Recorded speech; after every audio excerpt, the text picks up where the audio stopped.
আর লোকে বলে ভালোবাসা নাকি মানুষকে বদলে দেয়। আমি বলি বেইমানি। বেইমানি মানুষকে এমনভাবে ভাঙে আর গড়ে যা ভালোবাসা কোনো দিনও পারে না। আমার দুটো জীবন, দুটো পরিচয়। এক জীবনে আমি ছিলাম তামিম, এক সাধারণ প্রেমিক, যার পৃথিবীটা একজোড়া মায়াবী চোখের মধ্যেই সীমাবদ্ধ ছিল, যার কাছে ভালোবাসাটাই ছিল একমাত্র সম্পদ। আর আমার অন্য জীবন, সেটার নাম, সেটা নাই বললাম, গল্প জুড়ে থাকলে এমনিতেই বুঝতে পারবেন। এক অদৃশ্য সম্রাট, যার সাম্রাজ্য টাকার উপর দাঁড়িয়ে, যার কাছে ভালোবাসার কোনো দাম নেই, আছে শুধু আনুগত্যের পরীক্ষা। আমার এই দুটো জীবনের মাঝে দাঁড়িয়ে আছে শুধু একটা প্রশ্ন, আর সেই প্রশ্নের উত্তর খুঁজতেই আজ আমি বেরিয়েছি। এই গল্পটা কোনো প্রেমের গল্প নয়, এটা এটা একটা পরীক্ষার গল্প, একটা নিখুঁত ফাঁদের গল্প, যেই ফাঁদে ফেলে আমি শুধু এটাই দেখতে চেয়েছিলাম, টাকার ছনছনানিতে ভালোবাসার আর্তনাদ কতটা জোরে শোনা যায়। ঢাকার এক মধ্যবিত্ত এলাকা, পাশাপাশি দুটো পুরনো বাড়ি, ছাদের ছাদ দুটো প্রায় লাগোয়া। এই দুটো বাড়ির জানালা দিয়ে গত 5 বছর ধরে জন্ম নিয়েছে একটা নিষ্পাপ প্রেমের গল্প। তামিম আর লামিয়া ছোটবেলা থেকেই প্রতিবেশী। তাদের বন্ধুত্ব কখন যে ভালোবাসায় রূপ নিয়েছে তা হয়তো তারা নিজেরাও জানে না। এক বিকেলে লামিয়া তার ঘরের জানালায় দাঁড়িয়েছিল। তার ঠিক উল্টো দিকের জানালায় এসে দাঁড়ালো তামিম, তার হাতে দুটো চায়ের কাপ। এই, কি করছো ওখানে? আমার দিকে ওভাবে তাকিয়ে আছো কেন? আমি কি চিড়িয়াখানার নতুন কোনো প্রাণী? চিড়িয়াখানার প্রাণী নও, তবে আমার চিড়িয়াখানার একমাত্র রানী তো তুমি। নাও, তোমার জন্য আদা দিয়ে বানানো স্পেশাল চা মা বানিয়েছে। তামিম খুব সাবধানে ছাদের কার্নিশ ডিঙিয়ে 1 কাপ চা লামিয়ার দিকে বাড়িয়ে দিল। এটা তাদের প্রতিদিনের রুটিন। বাহ, আন্টির হাতের চায়ের কোনো তুলনাই হয় না। কিন্তু শুধু চা দিলে তো হবে না, ফুচকা খাওয়াবে কবে? কতদিন ধরে বলছি। ওফ, আবার ফুচকা? তুমি তো জানো এই মাসের হাত খরচটা প্রায় শেষের দিকে। ডেলিভারির বেতনটা পেলেই তোমাকে নিয়ে যাব, প্রমিস। আরে বাবা, আমি তো মজা করছিলাম, তুমি এত সিরিয়াস হয়ে যাও কেন? তুমি তো জানো আমার কাছে ওসব ফুচকা, দামি রেস্টুরেন্ট কিচ্ছু না। আমার কাছে সবচেয়ে দামি কি জানো? কি? এই যে প্রতিদিন বিকেলে তুমি আমার জন্য অপেক্ষা করো, এই যে সারাদিনের ক্লান্তি নিয়েও আমার সব আবোল তাবোল কথা মনোযোগ দিয়ে শোনো, এটাই আমার কাছে পৃথিবীর সবচেয়ে বড় গিফট। ব্যাস, আমার আর কিচ্ছু চাই না। সত্যি বলছো? যদি আমি কোনোদিনও তোমাকে একটা ভালো জীবন দিতে না পারি, যদি সারা জীবন আমাকে ছোটোখাটো ডেলিভারির কাজ করেই কাটাতে হয়, তখনও কি তুমি আমার পাশে এইভাবেই থাকবে? থাকবো মানে দৌড়ে থাকবো। আরে তুমি যদি কালকে আমাকে বলো যে চল লামিয়া, এই ইট পাথরের শহর ছেড়ে কোনো একটা নদীর ধারে ছোট্ট মাটির ঘরে গিয়ে থাকি, সেখানে হয়তো 3 বেলা ঠিকমতো খাবারও জুটবে না, আমি 1 সেকেন্ডও চিন্তা না করে তোমার হাত ধরে সেই মাটির ঘরে চলে যাব। কারণ আমার সুখ তোমার সাথে তামিম, কোনো শপিং মলের কাচের দরজার ওপারে নয়। পাগলি একটা, তোমার এই কথাগুলোই তো আমাকে বেঁচে থাকার শক্তি দেয়। আমি শুধু তোমার জন্যই তো পাগল। বিকেলের নরম আলোয় তাদের ভালোবাসার মুহূর্তটা যেন কোনো সিনেমার দৃশ্যের মতোই নিখুঁত, পবিত্র লাগছিল। তামিম এক সাধারণ চেহারার যুবক, যার চোখে মুখে সারল্য আর সততার ছাপ। আর লামিয়া অসম্ভব সুন্দরী আর উচ্চাকাঙ্ক্ষী এক তরুণী, যার চোখে ভবিষ্যতের হাজারো স্বপ্ন। বাইরে থেকে দেখলে যে কেউই বলবে এদের ভালোবাসা বুঝি পৃথিবীর সব বাধা পেরিয়ে যাওয়ার ক্ষমতা রাখে। আচ্ছা, তোমার তো কালকে সেই বড় ইন্টারভিউটা আছে, তাই না? নেক্সাস গ্রুপে সব প্রস্তুতি ঠিকঠাক? কিসের প্রস্তুতি? ভাবতে আমার হাত পা ঠান্ডা হয়ে আসছে। প্রায় 500 জন আবেদন করেছে, আর পোস্ট মাত্র 2টো। ঢাকার সবচেয়ে বড় মাল্টিন্যাশনাল কোম্পানি, ওখানে চাকরিটা একবার পেয়ে গেলে আমাদের জীবনটা বদলে যাবে তামিম, আর কোনো কষ্ট থাকবে না। আবার সেই জীবন বদলে যাওয়ার কথা? আমাদের জীবনে কি এখন খুব কষ্ট লামিয়া? আমরা কি অসুখী? না, আমরা অসুখী নই, কিন্তু আমি যে এই টানাটানির সংসার মানতে পারছি না। আমার ভালো লাগে না যখন তুমি সারাদিন রোদে পুড়ে বৃষ্টিতে ভিজে ডেলিভারি কাজ করে এসে ক্লান্ত হয়ে ঘুমিয়ে পড়ো। আমার ভালো লাগে না যখন আমার জন্মদিনে তুমি আমাকে একটা ভালো গিফট দেওয়ার জন্য নিজের শখের জিনিসটা বিক্রি করে দাও? আমি আমি তোমাকে একটা ভালো জীবন দিতে চাই তামিম। বিয়ের জন্য তুমি এত পাগল কেন বলো তো? আমি কি তোমাকে ছেড়ে পালিয়ে যাচ্ছি নাকি? পালিয়ে তো যাচ্ছ না, কিন্তু আমার ভয় করে তামিম, খুব ভয় করে। এই সমাজ, আমাদের চারপাশের মানুষ সবাই তো টাকাটাকেই চিনে। আমি ভয় পাই এই টাকার অভাব হয়তো একদিন আমাদের ভালোবাসার মাঝেও দেয়াল তুলে দেবে। আমার মনে হয় আমি যদি শক্ত করে তোমাকে ধরে না রাখি, তাহলে এই সমাজই হয়তো তোমাকে আমার কাছ থেকে কেড়ে নেবে। আমার কাছ থেকে তোমাকে নাকি তোমার কাছ থেকে আমাকে? শোনো, তোমার চাকরি হোক বা না হোক, আমি সবসময় তোমার পাশেই থাকব। এই শহরের কোনো দেয়ালের শক্তি নেই যে আমাদের ভালোবাসার মাঝে ফাটল ধরাতে পারে। কথা দিলাম। আমি জানি তুমি থাকবে, কিন্তু আমি যে আর এই সাধারণ জীবনটা মানতে পারছি না তামিম। সেই দিন ভার্সিটির বন্ধুদের সাথে দেখা হলো। রিয়া ওর হাজবেন্ডের সাথে ইউরোপ ট্যুর দিয়ে এলো। সজল নতুন গাড়ি কিনেছে, আর আমি ওদের সামনে গিয়ে দাঁড়াতেও লজ্জা পাচ্ছিলাম। আমার কষ্ট হয় জানিস। আর যদি না পাই? তাহলে তুমিও একদিন ওদের সবার চেয়ে বড় হবে। তোমার সেই যোগ্যতা আছে, আমি মন থেকে বলছি। তুমি দেখো, চাকরিটা তুমিই পাবে। আর যদি না পাই? যদি না পাও, তাহলে আমি আছি তো। আমি না হয় ডেলিভারির কাজটা ছেড়ে দিয়ে আরমানের বাবার গ্যারেজে মেকানিকের কাজটা নিব। মাইনে বেশি। আমি তোমাকে কোনো কিছুর অভাব বুঝতে দিব না লামিয়া, কোনো দিনও না। তুমি আমার জন্য এত কিছু ভাবো, তাই না? নিজের চেয়েও বেশি। কারণ তুমি তো আমার পৃথিবী, আর নিজের পৃথিবীর জন্য মানুষ ভাবে না। লামিয়া আবেগে তামিমের হাতে আলতো করে চাপ দিল। তামিম তার চোখের দিকে তাকিয়ে হাসল। তার মুখে ছিল নিখাদ ভালোবাসার হাসি। লামিয়া জানে না, এই যে সাধারণ ভালোবাসার মুহূর্ত, এই যে খুনসুটি, এই যে ভবিষ্যতের স্বপ্ন দেখা, এই সব কিছুই এক সাজানো মঞ্চের অংশ। যে মঞ্চের নাটকের শেষটা হবে খুবই ভয়ঙ্কর এবং যন্ত্রণাদায়ক। পরদিন সকাল, লামিয়া আয়নার সামনে দাঁড়িয়ে শেষবারের মতো নিজেকে দেখে নিচ্ছে। তার পরনে একটা ফর্মাল শার্ট আর প্যান্ট, চুলগুলো পরিপাটি করে খোঁপা করা। তার চোখে মুখে প্রচণ্ড টেনশনের ছাপ। সে ঘর থেকে বের হতেই দেখল গেটের সামনে বাইক নিয়ে অপেক্ষা করছে তামিম। বাহ, ম্যাডামকে তো পুরো কর্পোরেট লেডি লাগছে। আমার তো এখনই ভয় করছে, চাকরিটা পেয়ে গেলে তো আর আমার বাইকের পেছনে বসবে না, নিজের গাড়িতে ঘুরবে। কি যে বলো না, আমি তোমাকে চিনবো না, এটা হতে পারে? আর শোনো, আমাকে দেখে কেমন লাগছে সেটা আগে বলো। খুব নার্ভাস লাগছে আমার। তোমাকে সব সময় সুন্দর লাগে লামিয়া। তুমি পারবে, আমি জানি তুমি পারবে।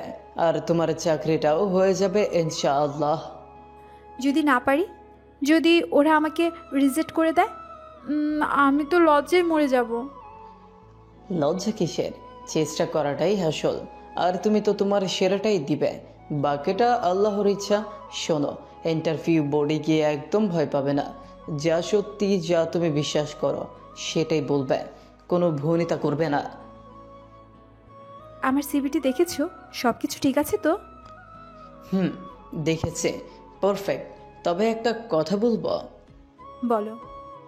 তোমার হবির জায়গায় যে লিখেছো ট্রাভেলিং, এটা একটু বেশি হয়ে গেল না? তুমি তো ঢাকা শহরের বাইরেই খুব কম গেছো। তো কি হয়েছে? যেতে পারিনি, কিন্তু যাওয়ার স্বপ্ন তো দেখি। আমি কি লিখতে পারি না? আমি সুযোগ পেলে পুরো পৃথিবীটা ঘুরে দেখতে চাই, নাকি আমাদের মতো সাধারণ মানুষের স্বপ্ন দেখাও বারণ? আরে, আমি তো তোমাকে বারণ করিনি, আমি শুধু বললাম। থাক, বাদ দাও, যা লিখেছো ঠিকই আছে। চলো, তোমাকে নামিয়ে দিয়ে আসি। গুলশানে নেক্সাস গ্রুপের বিশাল কাঁচের বিল্ডিংটার সামনে এসে লামিয়ার বুকের ভেতরটা কেঁপে উঠল। এত বড়, এত আধুনিক অফিস সে আগে কখনো দেখেনি। স্বপ্নের মতো লাগছে। লামিয়া বাইক থেকে নামার আগে বলে, আমার জন্য দোয়া করো তামিম। আমার সব দোয়া তো সবসময় তোমার সাথেই থাকে। শোনো, ভয় পেও না। মনে রাখবে, তুমি শুধু একটা চাকরি চাইতে যাচ্ছ না, তুমি আমাদের দুজনের ভবিষ্যৎটা গড়তে যাচ্ছ। All the best. Thank you. Lamia কাঁপা কাঁপা পায়ে বিল্ডিংটার ভেতর ঢুকে গেল। তামিম রাস্তার পাশে বাইকটা থামিয়ে সেদিকে তাকিয়ে রইল। লামিয়া চোখের আড়াল হতেই তার মুখের সেই ভালোবাসার হাসিটা ধীরে ধীরে মিলিয়ে গেল। তার জায়গায় ফুটে উঠল এক অদ্ভুত শীতল এক রহস্যময় হাসি। সে তার ফোনটা বের করে একটা নম্বরে মেসেজ টাইপ করলো। The eagle has landed. The stage is set. Let the game begin. মেসেজটা পাঠিয়ে সে বাইকটা স্টার্ট দিল। তার চোখ দুটোতে তখন কোনো প্রেমিকের নরম দৃষ্টি ছিল না। নেক্সাস গ্রুপের ভেতরে ওয়েটিং রুমে লামিয়া আরও প্রায় 25-30 জন প্রার্থীর সাথে বসে আছে। সবাই দামি পোশাক পরা, সবার হাতে দামি ফাইল। তাদের আত্মবিশ্বাসী হাবভাব দেখে লামিয়া নার্ভাসনেস আরও বেড়ে গেল। সে মনে মনে নিজেকে সাহস জোগাচ্ছে। না লামিয়া, তুই ভয় পাবি না। তুই এদের চেয়ে কোনো অংশে কম নয়। তোর যোগ্যতা আছে, তোকে পারতেই হবে, শুধু নিজের জন্য নয়, তামিমের জন্য। ঠিক তখনই একজন রিসেপশনিস্ট এসে তার নাম ধরে ডাকলো। মিস লামিয়া চৌধুরী। জি, আমি। সিও স্যার নিজে আপনার ইন্টারভিউ নিতে চাইলেন, কিন্তু তার আগে আপনার সাথে প্রথমে একা কথা বলতে চান। প্লিজ আমার সাথে আসুন। শিওর। নিজে আমার সাথে কথা বলতে চান কেন? আমি তো শুনেছি ইন্টারভিউ নেবে HR ডিপার্টমেন্ট। তাহলে উনি কেন আমার সাথে একান্ত কথা বলতে চান? সেটা তো স্যারই বলতে পারবেন, আপনি আসুন। লামিয়া কাঁপা কাঁপা পায়ে রিসেপশনিস্টকে অনুসরণ করে একটা বিশাল কাঠের দরজার সামনে এসে দাঁড়ালো। দরজার উপর পিতলের প্লেটে লেখা আরিয়ান খান, চিফ এক্সিকিউটিভ অফিসার। লামিয়া একটা লম্বা শ্বাস নিয়ে দরজায় নক করলো। ভেতর থেকে এক গম্ভীর আকর্ষণীয় কণ্ঠ ভেসে এলো। Come in. আমি দরজাটা খুলে ভিতরে পা রাখতেই আমার চোখ ধাঁধিয়ে গেল। ঘরের ইন্টেরিয়র, আসবাবপত্র সব কিছুই যেন কোনো বিদেশি ম্যাগাজিনের পাতা থেকে উঠে এসেছে। আর ঘরের শেষ প্রান্তে বিশাল কাচের জানালার সামনে শহরের দিকে মুখ করে দাঁড়িয়ে আছে এক লম্বা সুদর্শন যুবক।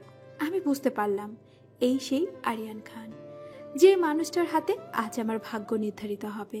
লোকটা আমার দিকে না ঘুরে তার ব্যারিটোন গলায় বলে উঠল, miss Lamia Chowdhury, masters in marketing, CGPA 3.85, extracurricular অ্যাক্টিভিটিসের champion debater. Impressive, very impressive. Thank you sir.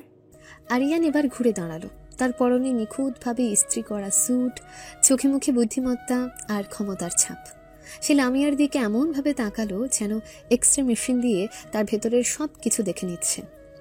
Please বসুন। লামিয়া তার সামনের চেয়ারে বসলো।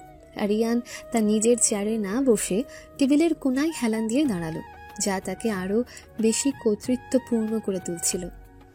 তো মিস চৌধুরী, আপনি নেক্সাস গ্রুপে কেন জয়েন করতে চান? ঢাকার তো আরও অনেক কোম্পানি আছে। স্যার, কারণ নেক্সট গ্রুপ শুধু একটা কোম্পানি নয়, এটা একটা স্বপ্ন। যারা বড় চিন্তা করতে ভালোবাসে তাদের জন্য এটা একটা পারফেক্ট প্ল্যাটফর্ম। আমি শুধু একটা চাকরি করতে চাই না, আমি একটা কেরিয়ার করতে চাই। আর আমি বিশ্বাস করি এই কোম্পানি আমাকে সেই সুযোগটাই দিবে। বাহ, বেশ মুখস্থ করা উত্তর। কিন্তু আমি আপনার চোখের দিকে তাকিয়ে বুঝতে পারছি আপনি শুধু কেরিয়ারের জন্য এখানে আসেননি, আপনি এসেছেন আপনার জীবনটাকে বদলানোর জন্য, তাই না? Sir, don't be shy Miss Chowdhury. আমি মানুষের চোখ পড়তে পারি।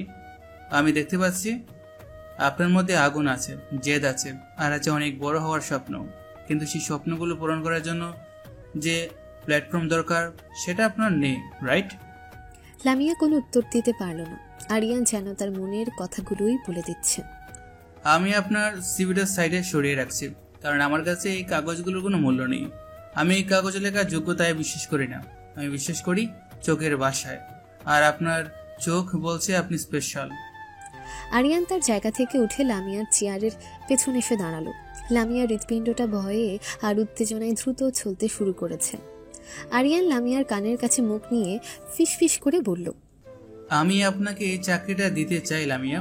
মার্কেটিং এক্সিকিউটিভের পোস্ট, স্টার্টিং স্যালারি ধরা যাক মাসে 1.5 লক্ষ টাকা, সাথে গাড়ি, কোম্পানির খরচে লাঞ্চ আর বছরে 2 ফরেন ট্রিপ।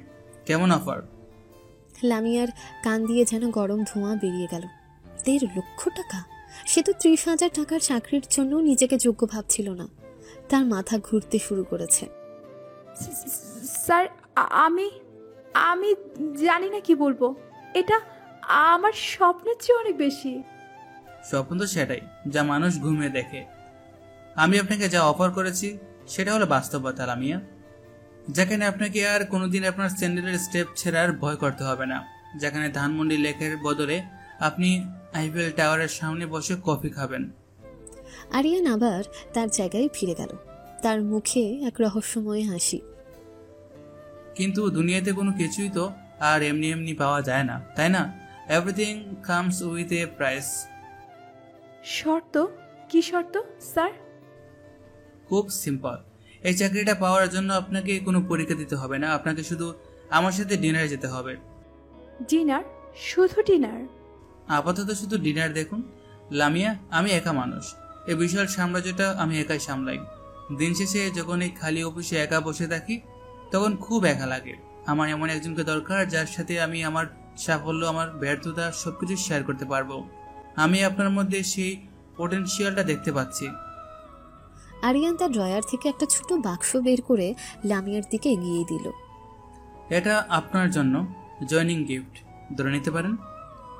লামিয়া কাঁপা কাঁপা হাতে বাক্সটা খুলল। ভেতরে জলজল করছে একটা ডায়মন্ডের নেকলেস। লামিয়ার চোখ দুটো লোভে আর বিস্ময়ে বড় বড় হয়ে গেল। আমি চাই আপনি আমার কোম্পানির মুখ হয়ে উঠুন। আমি চাই যখন আপনি কোনো পার্টিতে যাবেন তখন সবার চোখ যেন আপনার দিকে থাকে। আমি আপনাকে এমন এক জীবন দিতে চাই যার স্বপ্ন আপনি হয়তো কোনোদিনও দেখেননি। কিন্তু স্যার আমি অলরেডি একটা সম্পর্কে আছি। ও তাই? কে সে ভাগ্যবান? কি করেছে? ও ও ও একটা ডেলিভারি কোম্পানিতে কাজ করে। Delivery boy? ইন্টারেস্টিং। তো কি দেয় সে আপনাকে? ভালোবাসা? লেকের পাড়ে বসে বাদাম খাওয়া? দেখুন লামিয়া, ভালোবাসা দিয়ে পেট ভরে না, আর স্বপ্ন পূরণ করতে গেলে শুধু একটা প্রেমিক নয়, একজন শক্তিশালী পার্টনার দরকার হয় যে আপনাকে সাফল্যের চূড়ায় নিয়ে যেতে পারবে। আরিয়ানের প্রতিটি কথা লামিয়ার মনের গভীরে থাকা লোভের আগুনে ঘি ঢালছিল। ভাবুন লামিয়া, সিদ্ধান্ত আপনার। একদিকে আপনার ডেলিভারি বয় প্রেমিকের সাথে টানাটানের জীবন, আর অন্যদিকে নেক্সাস গ্রুপের কুইন হওয়ার সুযোগ। আমি আপনাকে জোর করব না।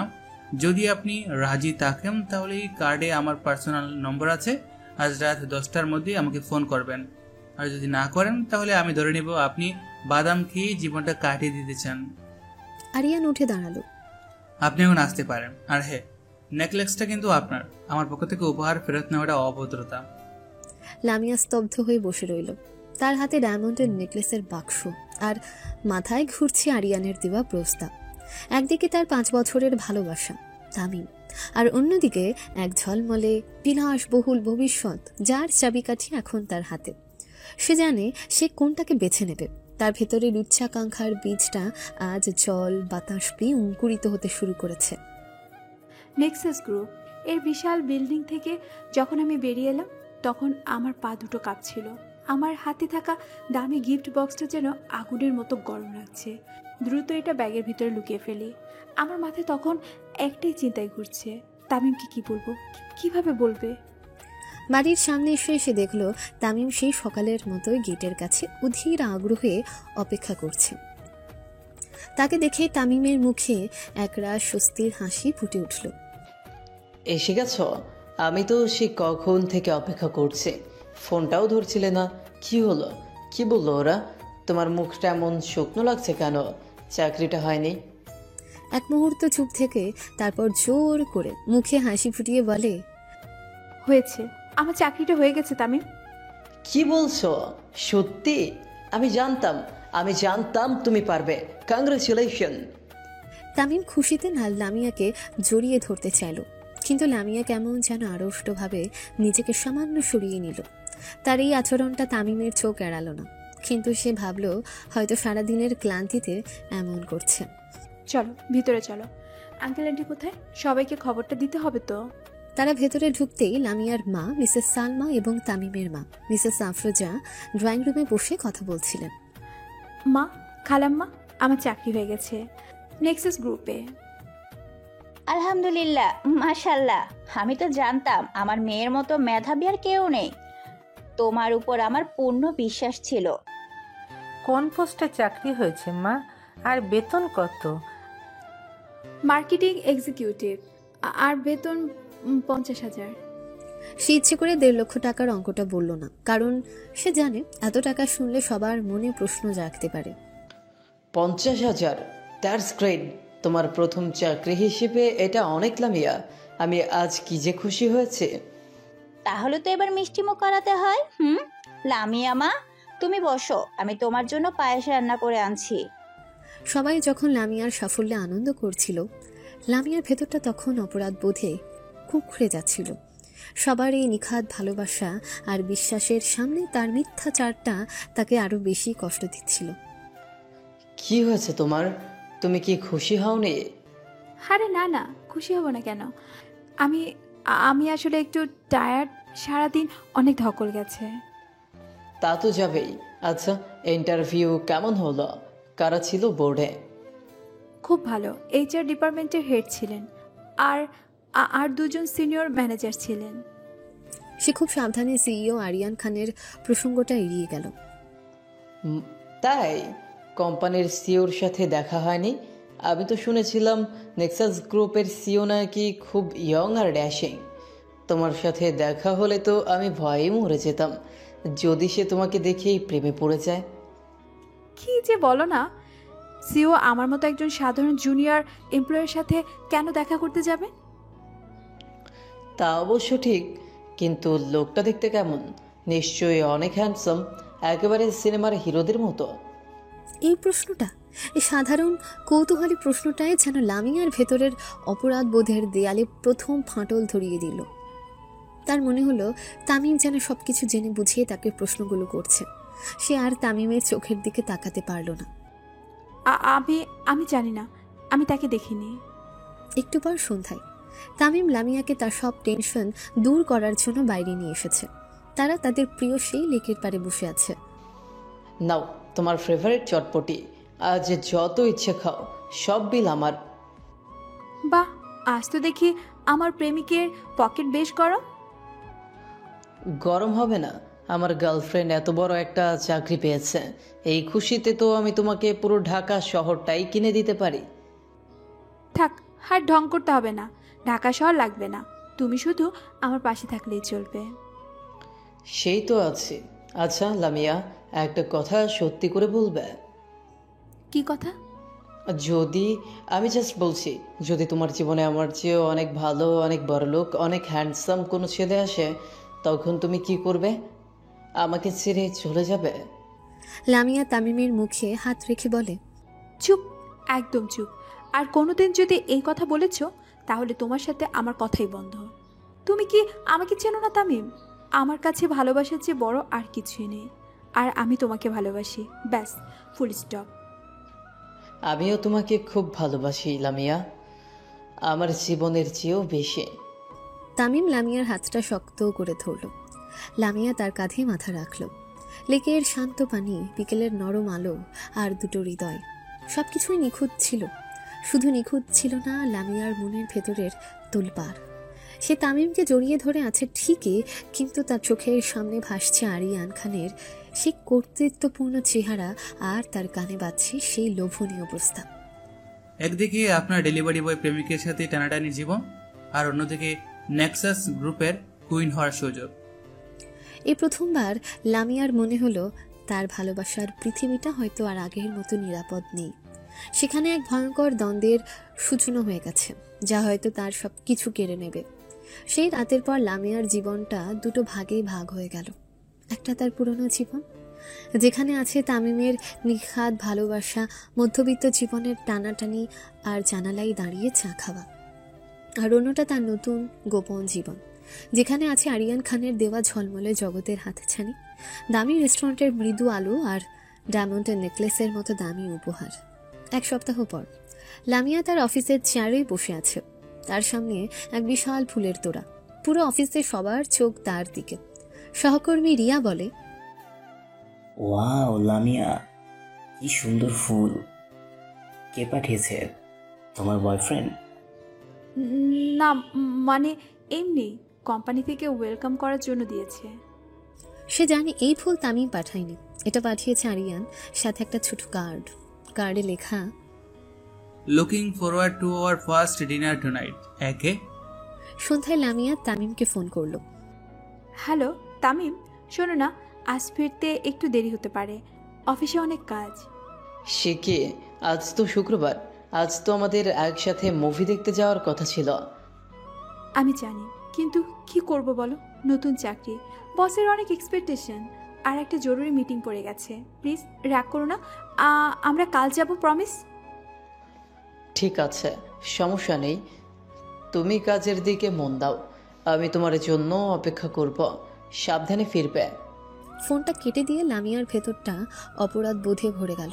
কিন্তু পরক্ষণে আরিয়ানের সাথে ওয়েস্টিনের রুফটপ রেস্টুরেন্টে ডিনারের কথা ভেবে তার মনটা আবার উত্তেজনায় নেচে উঠল। কিছুক্ষণ পরে লামিয়া একটা সুন্দর শাড়ি পরে আরিয়ানের মুখোমুখি বসে আছে। এমন বিলাসবহুল পরিবেশে সে জীবনে প্রথমবার এসেছে।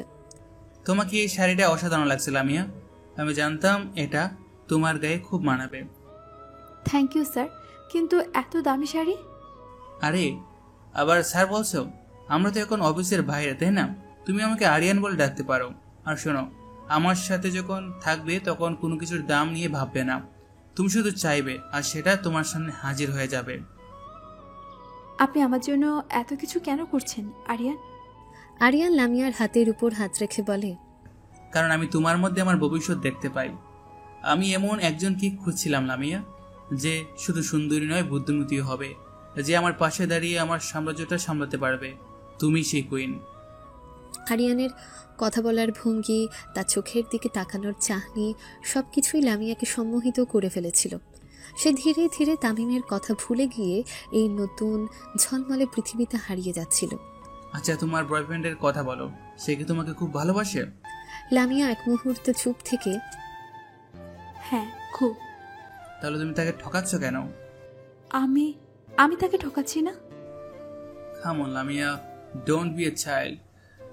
তুমি তাকে মিথ্যা বলে আমার সাথে এখানে এসেছো, তার মানে তুমি তোমার বর্তমান জীবনে খুশি নও। তুমি আরো বড় কিছু ডিজার্ভ করো, আর সেটা তুমি নিজেও জানো না, তাই না? লামিয়া কোনো উত্তর দিতে পারল না, কারণ আরিয়ান সত্যি কথাই বলেছে। দেখো, আমি তোমাকে কোনো জোর করবো না, কিন্তু তোমাকে একটা সিদ্ধান্ত নিতেই হবে। তুমি কি সারা জীবন ওই ডেলিভারি বয়ের সাথে বাইকের পিছনে বসে কাটাবে, নাকি আমার সাথে প্রাইভেট জেটে করে পৃথিবী ঘুরবে? The choice is years. Dinner শেষে আরিয়ান লামিয়াকে তার বাসার সামনে নামিয়ে দিয়ে গেল। লামিয়া গাড়ি থেকে নামার আগে আরিয়ান তার দিকে একটা আইফোনের বক্স বাড়িয়ে দিল। এটা রাখো, তোমার পুরনো ফোনটা তোমার স্ট্যাটাসের সাথে যায় না, কাল থেকে এটা ব্যবহার করবে। লামিয়া বাসায় ফিরে দেখল তামিম তখনও না খেয়ে তার জন্য অপেক্ষা করছে। তার হাতে দুটো মুভির টিকিট। এসে গেছ? আমি ভাবলাম আজ বুঝি আর ফিরবেই না। দেখো, তোমার ফেভারিট মুভিটার দুটো টিকিট পেয়েছে, কাল কিন্তু আমরা সত্যি সত্যি যাব। তামিমের এই নিষ্পাপ ভালোবাসা দেখে লামিয়ার ভেতরটা হাহাকার করে উঠল। সে একদিকে তার 5 বছরের প্রেমকে হারাতে পারছে না, আবার অন্যদিকে আরিয়ানের দেওয়া বিলাসবহুল জীবনের হাতছানিকেও উপেক্ষা করতে পারছে না। সে এক ভয়ঙ্কর দ্বৈত জীবন শুরু করেছে, যার প্রতিটি পদক্ষেপ তাকে ঠেলে দিচ্ছে এক অন্ধকার পরিণতির দিকে। সে জানে না তার এই দুটো জীবনই আসলে একই সুতোই বাঁধা, আর সেই সুতোর নাটাই ধরে আছে অন্য কেউ। কয়েক সপ্তাহ কেটে গেছে। লামিয়া এখন আরিয়ান খানের দেওয়া ঝলমলে পৃথিবীতে প্রায় অভ্যস্ত হয়ে উঠেছে। দামি পোশাক, দামি পারফিউম, বিলাসবহুল জীবনযাত্রা, এসব কিছুই এখন তার দৈনন্দিন রুটিন। সে তামিমকে অফিসের কাজের চাপ আর বসের সাথে ট্যুরের মতো নানা মিথ্যে অজুহাত দিয়ে এই দ্বৈত জীবনটা খুব দক্ষতার সাথেই চালিয়ে যাচ্ছে। আজ শনিবার। লামিয়া আরিয়ানের সাথে যমুনা ফিউচার পার্কের এক নামি দামি ব্র্যান্ডের শোরুমে শপিং করতে এসেছে।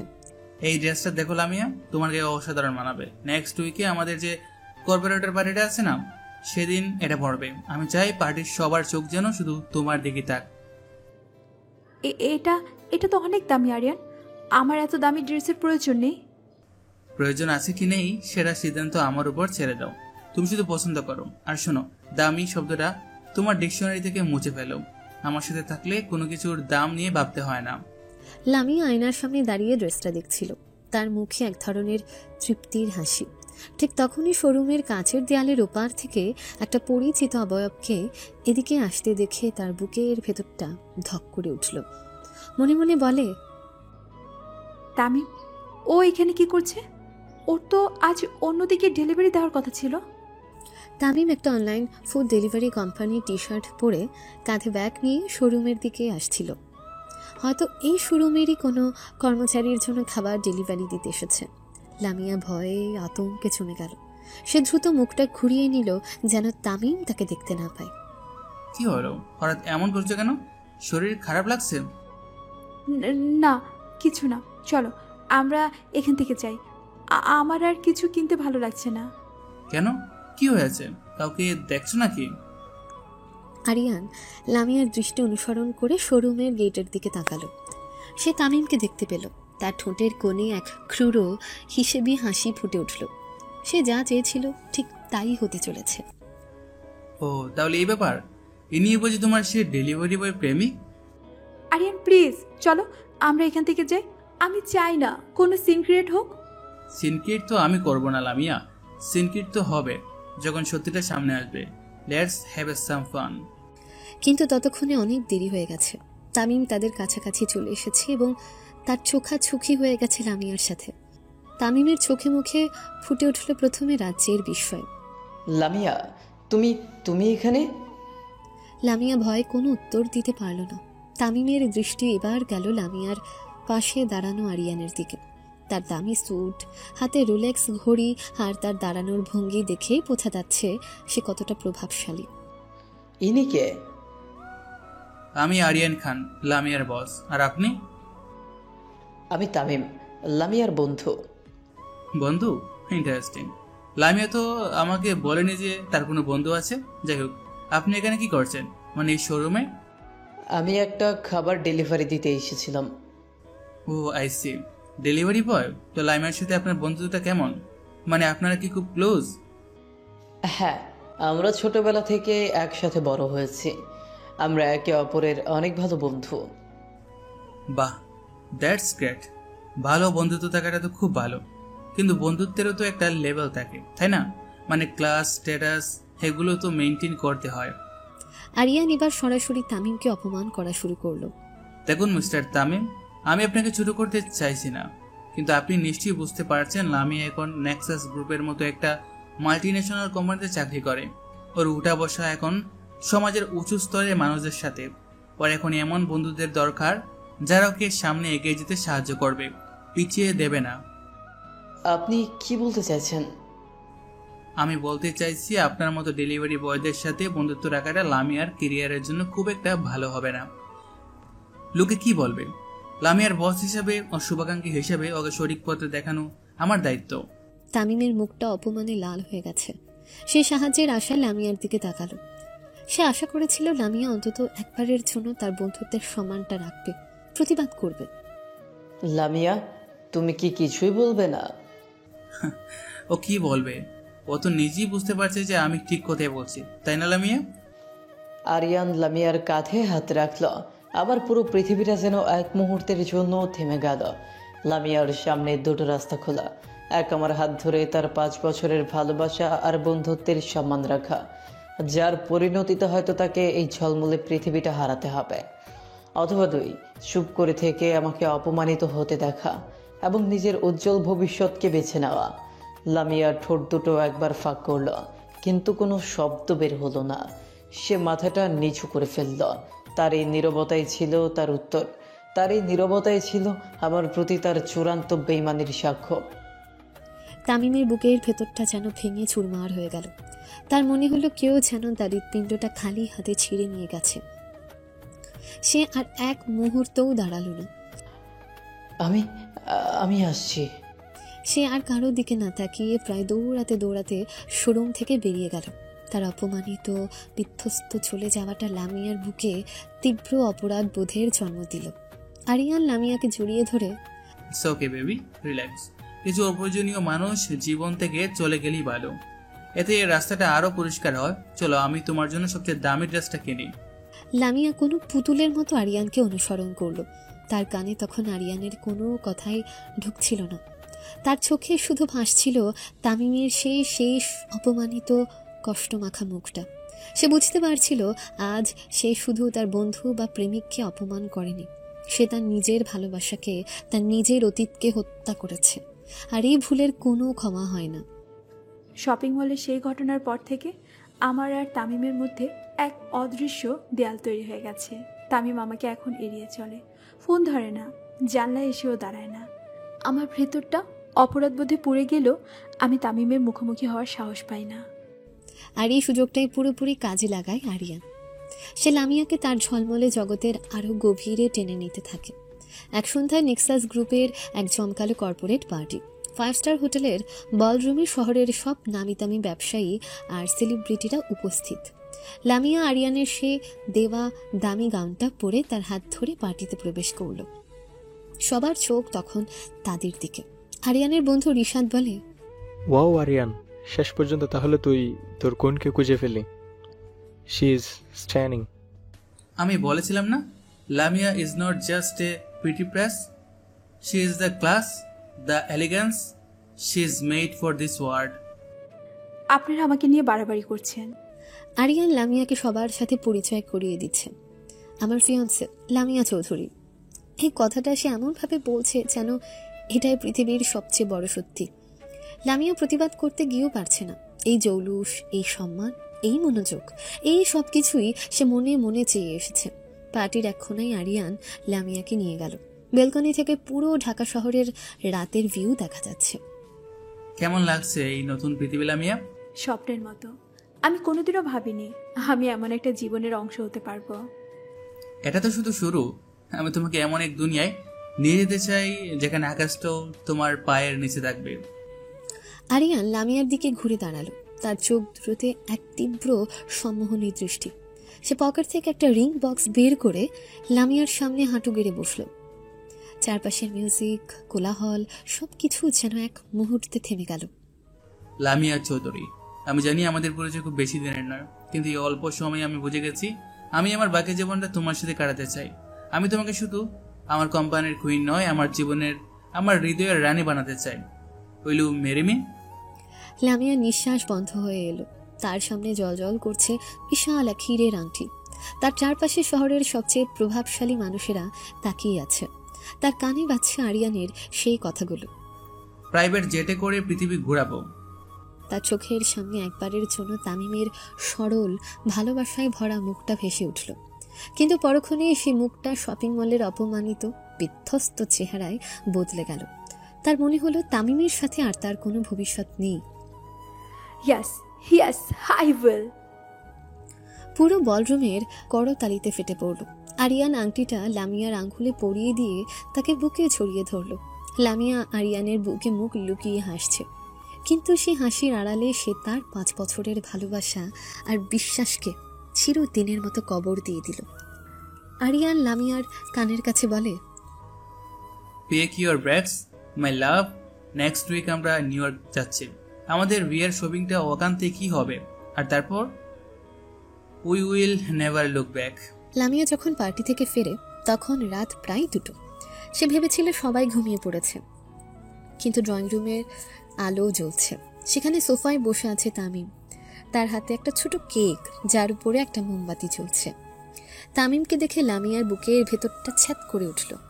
সে ভুলেই গিয়েছিল আজ তাদের সম্পর্কের 5 বছর পূর্তির দিন। আমি তোমার জন্য অপেক্ষা করছিলাম, ভেবেছিলাম তুমি ফিরলে একসাথে কেকটা কাটবো। Happy anniversary Lamia.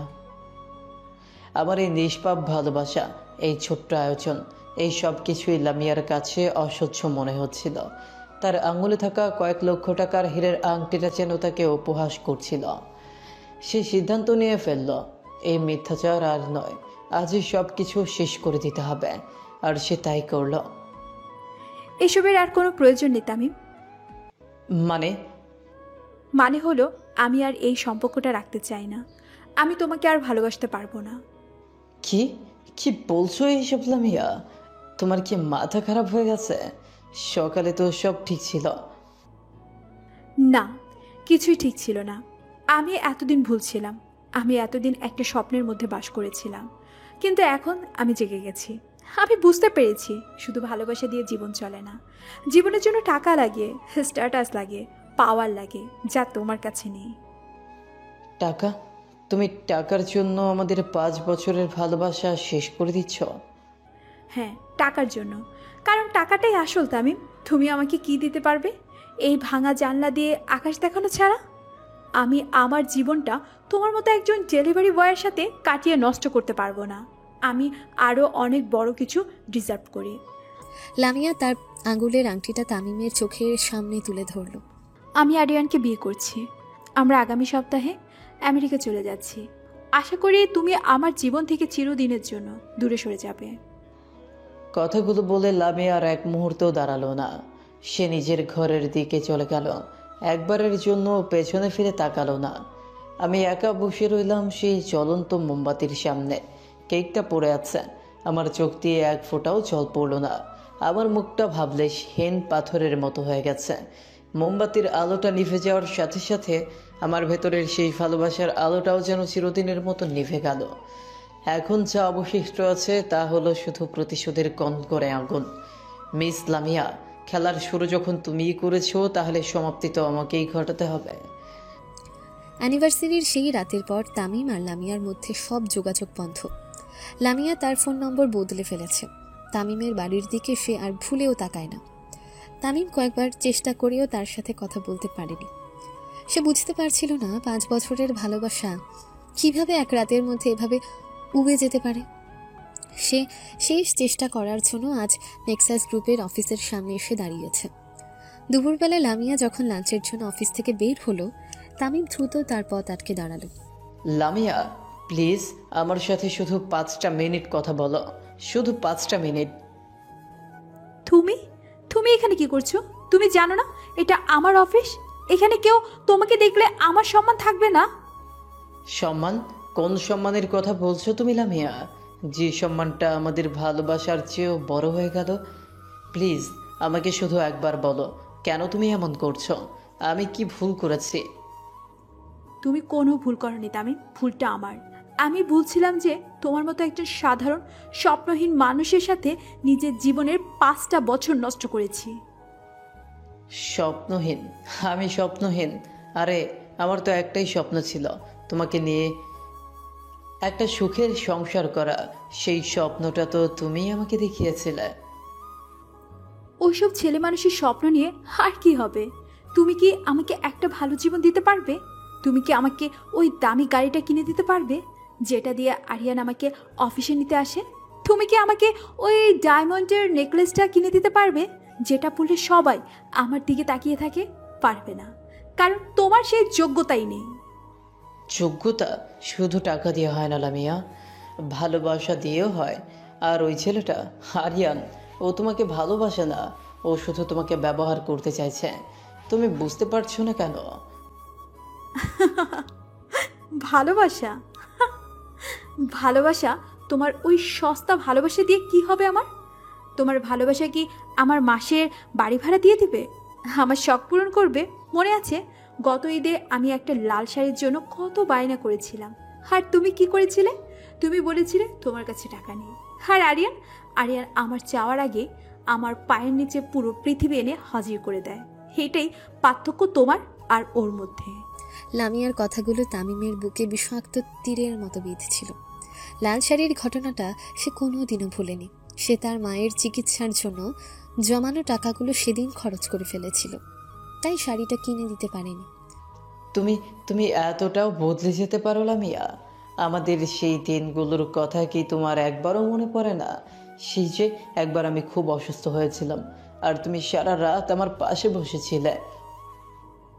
Please Tamim, ওসব বস্তির সেন্টিমেন্টাল নাটক বন্ধ করো। ওগুলো ছিল আমার জীবনের সবচেয়ে বড় ভুল। আমি সেই ভুল থেকে শিক্ষা নিয়েছি। আমি আর কোনোদিনও গরিবদের মধ্যে ফিরে যেতে চাই না। কিন্তু আমি তোমাকে ভালোবাসি লামিয়া, আমার জীবনের চেয়েও বেশি ভালোবাসি। প্লিজ আমাকে ছেড়ে যেও না। তোমার ভালোবাসা তোমার কাছেই রাখো তামিম, ওটা দিয়ে আমার আর কোনো কাজে আসবে না। আমার জীবনে এখন আরিয়ানের ভালোবাসা আছে, আর আছে তার দেওয়া এক নিশ্চিত ভবিষ্যৎ। সো প্লিজ আমার জীবন থেকে চিরদিনের মতো দূরে সরে যাও, আর কোনোদিন আমার সামনে আসার চেষ্টা করবে না। লামিয়া কথাগুলো বলে ঘুরে দাঁড়াতেই দেখল তার ঠিক পিছনেই হাত ভাঁজ করে দাঁড়িয়ে আছে আরিয়ান। তার মুখে এক অদ্ভুত বিজয়ের হাসি। সে কখন নিঃশব্দে তাদের পেছনে এসে দাঁড়িয়েছে লামিয়া টেরও পায়নি। বাহ ব্র্যাভো লামিয়া, ব্র্যাভো, আমি তো তোমার ফ্যান হয়ে গেলাম। কি অসাধারণ পারফরমেন্স! বলিউডের হিরোইনরাও তো তোমার কাছে হার মেনে যাবে। আরিয়ান, তুমি তুমি এখানে, তুমি কখন এলে? আমি তো অনেকক্ষণ ধরেই আছি, ঠিক তখন থেকে যখন এই ভদ্রলোক তোমাকে তার সস্তা ভালোবাসার গল্প শোনাচ্ছিল। আমি শুধু দেখতে চেয়েছিলাম আমার হবু স্ত্রী কতটা বুদ্ধিমতী। আর তুমি তুমি আমাকে নিরাশ করোনি। I am so proud of you.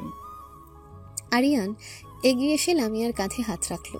তারপর সে তামিমের দিকে এমনভাবে তাকালো যেন কোনো মহারাজা তার পথের ভিখারির দিকে তাকায়। তো মিস্টার ডেলিভারি বয়, আপনার নামটার জন্য কি? ওহ, মনে পড়ছে, তামিম। তো মিস্টার তামিম, আপনার ফাইনাল আপিল কি শেষ হয়েছে, নাকি এখনো কিছু বলার বাকি আছে? তার মানে এই সব কিছু? হ্যাঁ, এইসব কিছু একটা ছোট পরীক্ষা ছিল মিস্টার তামিম, লাইমের জন্য লয়ালিটি টেস্ট। আমি শুধু দেখতে চেয়েছিলাম ওকে সত্যি আমার যোগ্য, নাকি এখনো তোমার মতো অতীতের আবর্জনার সাথে ওর কোনো যোগাযোগ রয়েছে। আর ও ব্রিলিয়ান্ট, পাশ করেছে। তামিমের মাথা ঘুরছিল, সে বুঝতে পারছিল না কি হচ্ছে এসব। লামিয়া ভয়ে অপরাধ বোধে কাঁপছে। আরিয়ান, এসবের কি দরকার ছিল? দরকার ছিল মাই ডিয়ার, খুব দরকার ছিল। আমি আমার জীবনে কোনো ভেজাল জিনিস রাখি না, না ব্যবসায় না সম্পর্কে, সবকিছু নিখুঁত হতে হয়, একেবারে খাঁটি। আজ তুমি প্রমাণ করে দিয়েছো তুমি খাঁটি সোনা, যে তার উজ্জ্বল ভবিষ্যতের জন্য অতীতকে আবর্জনার মতো ছুঁড়ে ফেলে দিতে এক সেকেন্ডও ভাবে না। আরিয়ান এবার তামিমের সামনে এসে দাঁড়ালো, তার চোখে তীব্র বিদ্রুপ আর তাচ্ছিল্য। শোনো, তোমাকে একটা ফ্রি অ্যাডভাইস দেই। ভালোবাসার স্বপ্ন দেখা ভালো, কিন্তু নিজের যোগ্যতার চেয়ে বড় স্বপ্ন দেখাটা বোকামি। তুমি যা, তোমার জগৎটাও তাই, ওই ডেলিভারি বক্সের মতোই ছোট। আর লামিয়া, ও এখন আমার জগতের রানী হতে চলেছে, যে জগতের নাগাল তুমি কোনোদিনও পাবে না। একদিন তুমি এগুলোর জন্য পস্তাবে লামিয়া। পস্তাবে? ও কেন পস্তাবে? প্রাইভেট জেটে চড়ে, নাকি মেন হাটনের পেইন্ট হাউসে বসে? মানুষ পস্তায় অভাবে পড়লে, দুঃখে থাকলে। আমি তো ওকে এমন এক জীবন দিতে চলেছি যেখানে দুঃখ শব্দটার কোনো অস্তিত্ব নেই, তাই না ডার্লিং? আরিয়ান লামিয়ার হাতটা নিজের হাতে তুলে নিল। সে লামিয়ার আঙ্গুলে থাকা হিরের আংটিটায় একটা চুমু খেল। চলো লামিয়া, এই নোংরা পরিবেশ আর এই নিম্নবিত্ত মানসিকতার মানুষের সাথে আর এক মুহূর্ত নয়, আমাদের ফ্লাইট ধরতে হবে। আরিয়ান লামিয়ার হাত ধরে তাকে নিয়ে তার গাড়ির দিকে এগিয়ে গেল। লামিয়া কোনো রোবটের মতো তাকে অনুসরণ করলো। সে একবারের জন্য তামিমের দিকে ফিরে তাকানোর সাহস পেল না। গাড়িতে ওঠার আগে আরিয়ান একবারের জন্য থামল। সে ঘুরে আমার দিকে তাকালো। তার মুখের সেই বিজয়ের হাসিটা আরো চওড়া হলো। সে আমার দিকে তাকিয়ে খুব হালকা করে চোখটা মারলো। আমার ভালোবাসার মানুষটিকে আমার চোখের সামনে দিয়ে গেল। চোখ মারবে না তো কি করবে? No problem. তামিম একা দাঁড়িয়ে রইল সেই বিশাল বিল্ডিংটার সামনে। তার ভালোবাসার সমাধি রচনা হয়ে গেছে। তার চোখ দিয়ে আর জল পড়ছিল না। তার ভেতরের সব আবেগ, সব কষ্ট যেন জমে বরফ হয়ে গেছে।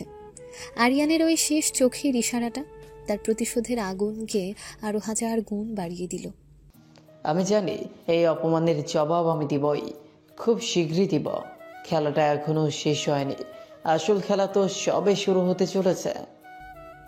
তামিমের সাথে সেই চূড়ান্ত অপমানের পর 1 সপ্তাহ কেটে গেছে। এই 7 দিনে লামিয়ার জীবনটা যেন কোনো সিনেমার ফাস্ট ফরওয়ার্ড দৃশ্যের মতো বদলে গেছে। তার চারপাশের পৃথিবীটা এখন শুধুই আলো, গ্ল্যামার আর বিলাসিতায় মোড়া। লামিয়াদের ড্রয়িং রুমে আজ যেন উৎসবের আমেজ। তার মা মিসেস সালমা এবং তার ঘনিষ্ঠ কয়েকজন আত্মীয় স্বজন সোফায় বসে আছেন। সবার মুখে বিস্ময় আর আনন্দের ছাপ। লামিয়া তাদের মাঝখানে বসে আছে, ঠিক যেন কোনো রাজকুমারী। লামিয়ার খালা বলেন, আমি তো এখনো বিশ্বাসই করতে পারছি না লামিয়া, তুই সত্যি সত্যি আমেরিকা যাচ্ছিস আর বিয়ে করছিস নেলাফস গ্রুপের সিইও কে? এ তো একেবারে সিনেমার গল্পের মতো শোনাচ্ছে রে। আমি নিজেও তো প্রথম দিকে বিশ্বাস করতে পারিনি খালা। আরিয়ান এতটা ভালো একজন মানুষ।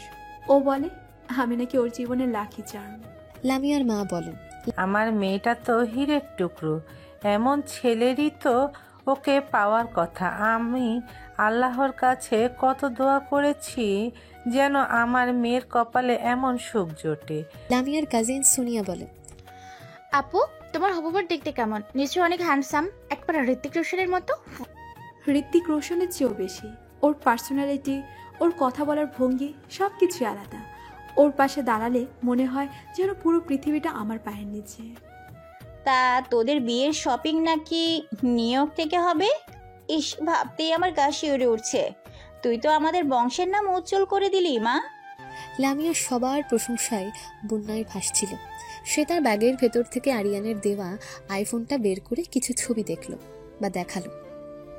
দামি রেস্টুরেন্টে ডিনারের ছবি, আরিয়ানের বিলাসবহুল গাড়ির ছবি, কর্পোরেট পার্টির ছবি। ওয়াও আপু, তুই তো একেবারে সেলিব্রিটি হয়ে গেছিস। আচ্ছা, তোর ওই আগের বয়ফ্রেন্ডটা তামিম ভাইয়া, ওর কি খবর? ওকে জানিস সব? তামিমের নামটা শোনার সাথে সাথে লামিয়ার মুখের হাসিটা এক মুহূর্তের জন্য মিলিয়ে গেল, কিন্তু পরক্ষণেই সে নিজেকে সামলে নিল। ওর আর কথা বলো না। ওটা ছিল আমার জীবনের সবচেয়ে বড় ভুল, একটা চ্যাপ্টার যেটা আমি চিরদিনের জন্য বন্ধ করে দিয়েছি। ঠিক করেছিস মা, ওর সাথে তোর কোনো ভবিষ্যৎ ছিল না। ভালোবাসা দিয়ে কি আর জীবন চলে? দেখ আল্লাহ তোকে কেমন রাজপুত্রের সাথে মিলিয়ে দিল। তামিমের প্রসঙ্গটা উঠতেই লামিয়ার ভেতরটা কেমন যেন অস্বস্তিতে ভরে উঠল। সে প্রসঙ্গটা ঘোরানোর জন্য উঠে দাঁড়ালো। তোমরা বসো, আমি সবার জন্য কফি নিয়ে আসছি। আর শোনো, কাল এয়ারপোর্টে তোমরা সবাই আসবে। আমি চাই আমার নতুন জীবনের শুরুটা তোমাদের সবার দোয়া দিয়ে শুরু হোক। একই সময়ে এদিকে তামিমের বাড়িতে পাশের বাড়ির এই আনন্দ উৎসবের আওয়াজ তামিমের কানেও আসছে। সে তার অন্ধকার ঘরে একা বসে আছে। তার মা মিসেস আফরোজা তার জন্য খাবার নিয়ে ঘরে ঢুকলেন। বাবা তামিম, সেই সকাল থেকে কিচ্ছু খাসনি। ওঠ বাবা, দুটো মুখে দে। এভাবে শরীর ভেঙে ফেললে চলবে? আমার খিদে নেই মা। খিদে নেই বললেই হলো? আমি জানি তোর মনে অনেক কষ্ট। লামিয়া মেয়েটা, আমি কোনোদিনও ভাবিনি ও এমনটা করতে পারবে। তুই তো ওকে নিজের চেয়েও বেশি ভালোবাসতি। ভালোবাসা শব্দটাই একটা মস্ত বড় ধোঁকা মা। এই পৃথিবীতে টাকার চেয়ে বড় আর কোনো সত্যি নেই। আমি আজ সেটা হারে হারে বুঝতে পারছি। ছি বাবা, এভাবে বলতে নেই। সব মানুষ এরকম হয় না। হয়তো আল্লাহ তোর জন্য এর চেয়েও ভালো কিছু রেখেছেন। ভালো? আমার আর ভালো মন্দে কিছু যায় আসে না মা। আমার ভেতরের সব কিছু মরে গেছে। তাহলে তুই কি সারা জীবন এভাবেই থাকবি? ওই ডেলিভারির কাজটাই করে যাবি? দেখ বাবা, জীবন কারোর জন্য থেমে থাকে না। তোকেও ঘুরে দাঁড়াতে হবে, নিজের পায়ে দাঁড়াতে হবে, এমন কিছু করে দেখাতে হবে যাতে একদিন ওকেই তোর জন্য আফসোস করতে হয়। আফসোস? হ্যাঁ মা, আফসোস তো ওকে করতেই হবে। এমন আফসোস যা ওকে সারা জীবন পুড়িয়ে মারবে। আমি তোমাকে কথা দিচ্ছি মা, আমি এমন কিছুই করব। হয়েছে, অনেক অ্যাক্টিং হয়েছে। এবার তুইও যা, লামিয়াকে তো আসল রূপটা দেখিয়ে দে। আরে তুমিও না, চুপ করো। গল্পের সাসপেন্স নষ্ট করো না। ঠিক আছে, আর করব না। এবার দুটো খেয়ে নে। পরের দিন হজরত শাহজালাল আন্তর্জাতিক বিমানবন্দরের বিজনেস ক্লাস লাউঞ্জে বসে আছে লামিয়া। তার চারপাশে তার পরিবার আর বন্ধুরা। আরিয়ান তখন লাগিয়ে চেকিং এর কাজ সারছে। লামিয়া বন্ধুদের সাথে সেলফি তুলতে তুলতে বলে, তোরা একদম চিন্তা করিস না, আমি নিউ ইয়র্ক পৌঁছে তোদের সবাইকে ভিডিও কল করব আর তোদের সবার জন্য অনেক অনেক গিফট নিয়ে আসব। আপু তুই কিন্তু তোর রিয়েল লাইফ স্ট্রিম করবি, আমরা কিন্তু সব দেখব। অবশ্যই করব। লামিয়া খুশিতে উত্তেজনায় প্রায় উঠছে। সে তামিমের স্মৃতি, তামিমের অপমানিত মুখ সবকিছুই তার মন থেকে প্রায় মুছে ফেলেছে। তার চোখে এখন শুধু নিউ ইয়র্কের স্কাইলাইন, 5th অ্যাভিনিউতে শপিং আর আরিয়ানের সাথে এক বিলাসবহুল জীবনের স্বপ্ন দেখছে। চলো ডার্লিং, বোর্ডিং এর সময় হয়ে গেছে। লামিয়া সবার কাছ থেকে বিদায় নিল। তার মা তাকে জড়িয়ে ধরে কেঁদে ফেললেন। নিজের খেয়াল রাখিস মা, আর জামাইয়ের খেয়াল রাখিস, সুখে থাকিস। তুমি একদম চিন্তা করো না মা, আমি তোমাদের সবাইকে খুব তাড়াতাড়ি ওখানে নিয়ে যাওয়ার ব্যবস্থা করব। লামিয়া আরিয়ানের হাত ধরে ইমিগ্রেশনের দিকে এগিয়ে গেল। প্লেনে ওঠা ঠিক আগের মুহূর্তে বিশাল কাঁচের দেয়ালের ওপার থেকেও সে একবার ঢাকার আকাশটার দিকে তাকালো। আমি জানি এক মুহূর্তের জন্য আমার বুকের ভেতরটা হাহাকার করে উঠল। মনে হলো আমি যেন শুধু একটা শহর নয়, আমার নিজের একটা অংশকে, আমার প্রথম ভালোবাসার পবিত্রতাকে চিরদিনের জন্য পেছনে ফেলে যাচ্ছি। আমার চোখে অজান্তে এক ফোঁটা জল চলে এলো। কি হলো, কাঁদছো কেন? না না, কিছু না, এটা তো খুশির কান্না। আমার বিশ্বাসই হচ্ছে না আমার স্বপ্নটা সত্যি হতে চলেছে। আরিয়ান তার কপালে চুমু খেয়ে বলে, এটা তো শুধু ট্রেইলার মাই লাভ, পিকচার তো এখনো বাকি। লামিয়া আরিয়ানের হাতটা আরো শক্ত করে ধরল। সে তার মনের ভেতরের ওই ক্ষীণ অপরাধ বোধটাকে ছেড়ে ফেলে দিয়ে প্লেনের ভেতর পা রাখল। সে জানে না এই ফ্লাইটটা তাকে স্বপ্নের দেশে নয়, বরং তার জীবনের সবচেয়ে ভয়ঙ্কর সত্যের মুখোমুখি করতে নিয়ে যাচ্ছে। সে জানে না যে সিনেমাটার কথা আরিয়ান বলেছে সেই সিনেমার আসল ভিলেন সে নিজে। নিউ ইয়র্কের জিএফকে এয়ারপোর্ট থেকে বেরিয়ে এসে আমার চোখ ধাঁধিয়ে গেল। চারিদিকে সুউঁচু বিল্ডিং, ঝলমলে আলো আর জীবনের নন স্টপ গতি। আরিয়ান আমাকে নিয়ে একটা কালো লিমুজিনে উঠল। গাড়ির নরম চামড়ার সিটে শরীরটা এলিয়ে দিয়ে কাচের জানলা দিয়ে বাহিরের জগৎটা দেখছিলাম, ঠিক যেন কোনো ঘোরের মধ্যে। আরিয়ানকে বললাম, আমার আমার বিশ্বাসই হচ্ছে না আরিয়ান, আমি সত্যি নিউ ইয়র্কে। এটা কি স্বপ্ন? এটা স্বপ্ন নয় লামিয়া, এটা তোমার নতুন বাস্তবতা। আর এটা তো শুধু শুরু। এই শহরটা এবার থেকে তোমার খেলার মাঠ। গাড়িটা এসে থামলো ম্যানহাটনের সবচেয়ে অভিজাত এলাকার এক আকাশ ছোঁয়া বিল্ডিংয়ের সামনে। বিল্ডিংটার নাম দি ইগলস নেস্ট। ওয়াও, আমরা আমরা কি এখানে থাকবো? ধৈর্য ধরো মাই লাভ, সারপ্রাইজ এখনো বাকি। তারা একটা প্রাইভেট এলিভেটরে উঠল। এলিভেটরটা সরাসরি উপরে উঠতে শুরু করলো। ফ্লোরের সংখ্যাগুলো দ্রুত বদলে যাচ্ছে। 50, 60, 70, অবশেষে 95তম তলায় এসে এলিভেটরটা থামল। এলিভেটরের দরজাটা খুলতে লামিয়ার নিঃশ্বাস বন্ধ হয়ে যাওয়ার উপক্রম। তাদের সামনে একটা বিশাল অবিশ্বাস্য সুন্দর অ্যাপার্টমেন্টের লিভিং রুম। ফ্লোর থেকে সিলিং পর্যন্ত কাঁচের দেয়াল, যেখান দিয়ে পুরো নিউ ইয়র্ক শহরটাকে দেখা যাচ্ছে। ইতালিয়ান মার্বেলের মাঝে আধুনিক আসবাবপত্র, দেয়ালে পিকাসোর অরিজিনাল পেইন্টিং, সব কিছুই যেন কোনো বিলিয়নিয়ারের স্বপ্নের জগৎ। হে আল্লাহ, এটা এটা কি তোমার বাসা আরিয়ান? এটা তো একটা রাজপ্রাসাদ। রাজপ্রাসাদ তো বটেই, কিন্তু এটা আমার নয়। তোমার নয়? তাহলে তাহলে এটা কার? এটা আমার বসের। নেক্সাস গ্রুপ তো শুধু একটা ছোট অংশ, আসল সাম্রাজ্যটা তো তার। এই বিল্ডিং, আমাদের এই প্রাইভেট জেট, ইউরোপের ফ্যাশন হাউসগুলো সবকিছুই তার। লামিয়ার চোখ বিস্ময় বড় বড় হয়ে গেল। আরিয়ান মনে মনে বলে, যাকে আমি নিজেই এক বিশাল সাম্রাজ্যের মালিক ভেবেছি, সে আসলে অন্য কারো কর্মচারী। তাহলে তার বস না জানে আরো কত বড় মাপের মানুষ। তোমার তোমার বস তিনি তিনি কি এখানে থাকেন? মাঝে মাঝে, যখন তিনি নিউ ইয়র্কে আসেন। আর আজ তিনি এখানেই আছেন, স্পেশালি একজনের সাথে দেখা করার জন্য। কার সাথে? তোমার সাথে লামিয়া। আমার সাথে? কেন? আমি তো তাকে চিনিও না। কিন্তু তিনি তোমাকে চেনেন, খুব ভালো করেই চেনেন। বাংলাদেশে আমার পুরো সময়টা, তোমার প্রতিটি পদক্ষেপ, সবকিছু তিনি জানতেন। লামিয়ার বুকের ভেতরটা ভয়ে কেঁপে ওঠে। তার মনে হলো সে যেন কোনো অদৃশ্য জালে জড়িয়ে পড়েছে। ভয় পেও না, তিনি খুব ভালো মানুষ, অন্তত তাদের জন্য যারা তার প্রতি অনুগত থাকে। চলো আমার বসের সাথে তোমার পরিচয় করিয়ে দেই। এই পুরো সাম্রাজ্যটাই তারই। আরিয়ান লামিয়ার হাত ধরে তাকে লিভিং রুমের শেষ প্রান্তে বিশাল কাঁচের দেয়ালটার দিকে নিয়ে গেল। সেখানে শহরের দিকে মুখ করে এক দীর্ঘ ছায়া মূর্তি দাঁড়িয়ে আছে। তার পরনে একটা নিখুঁত টেইলার্ড স্যুট। তার দাঁড়ানোর ভঙ্গিতে এমন এক কর্তৃত্ব যা হাজার মানুষের মধ্যেও তাকে আলাদা করে চেনার জন্য যথেষ্ট। বস, আপনার অতিথি এসে গেছে। লামিয়া রুদ্ধশ্বাসে অপেক্ষা করতে লাগলো। কে এই রহস্যময় বিলিনিয়ার? কেমন দেখতে সে? সে কি আমার মতো একজন সাধারণ মেয়েকে মেনে নেবে? ছায়া মূর্তিটা খুব ধীরে ঘুরে দাঁড়ালো, আর তাকে দেখার সাথে সাথে লামিয়ার পায়ের তলার মার্বেলের মেঝেটা যেন তুলে উঠল। তার চারপাশের পৃথিবীটা যেন ভেঙে চুরমার হয়ে গেল।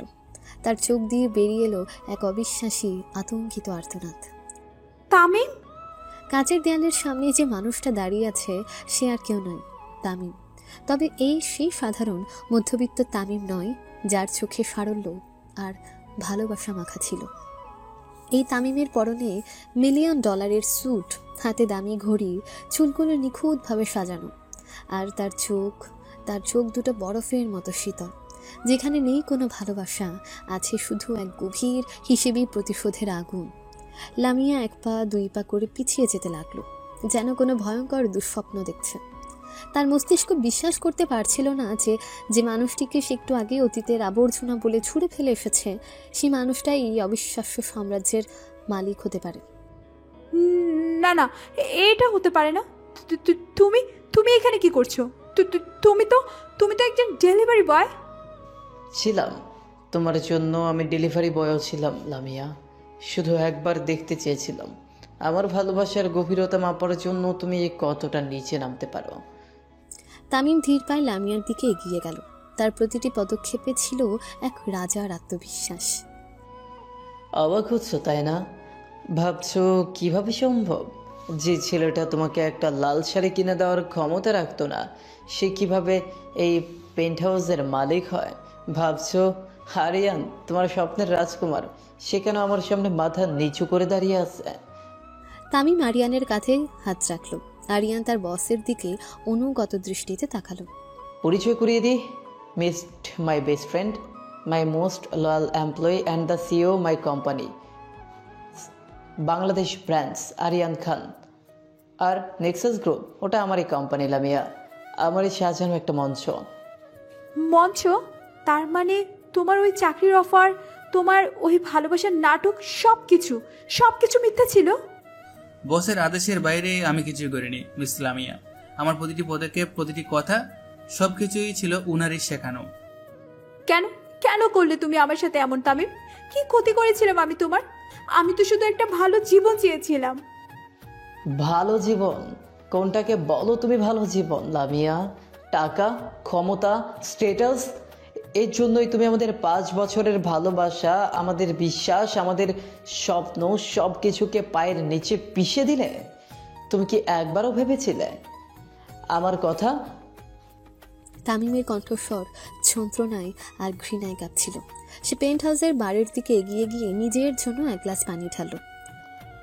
5 বছর আগে ঠিক এমনই এক সন্ধ্যায় তুমি আমাকে ছেড়ে গিয়েছিলে। কারণটা কি ছিল মনে আছে তোমার?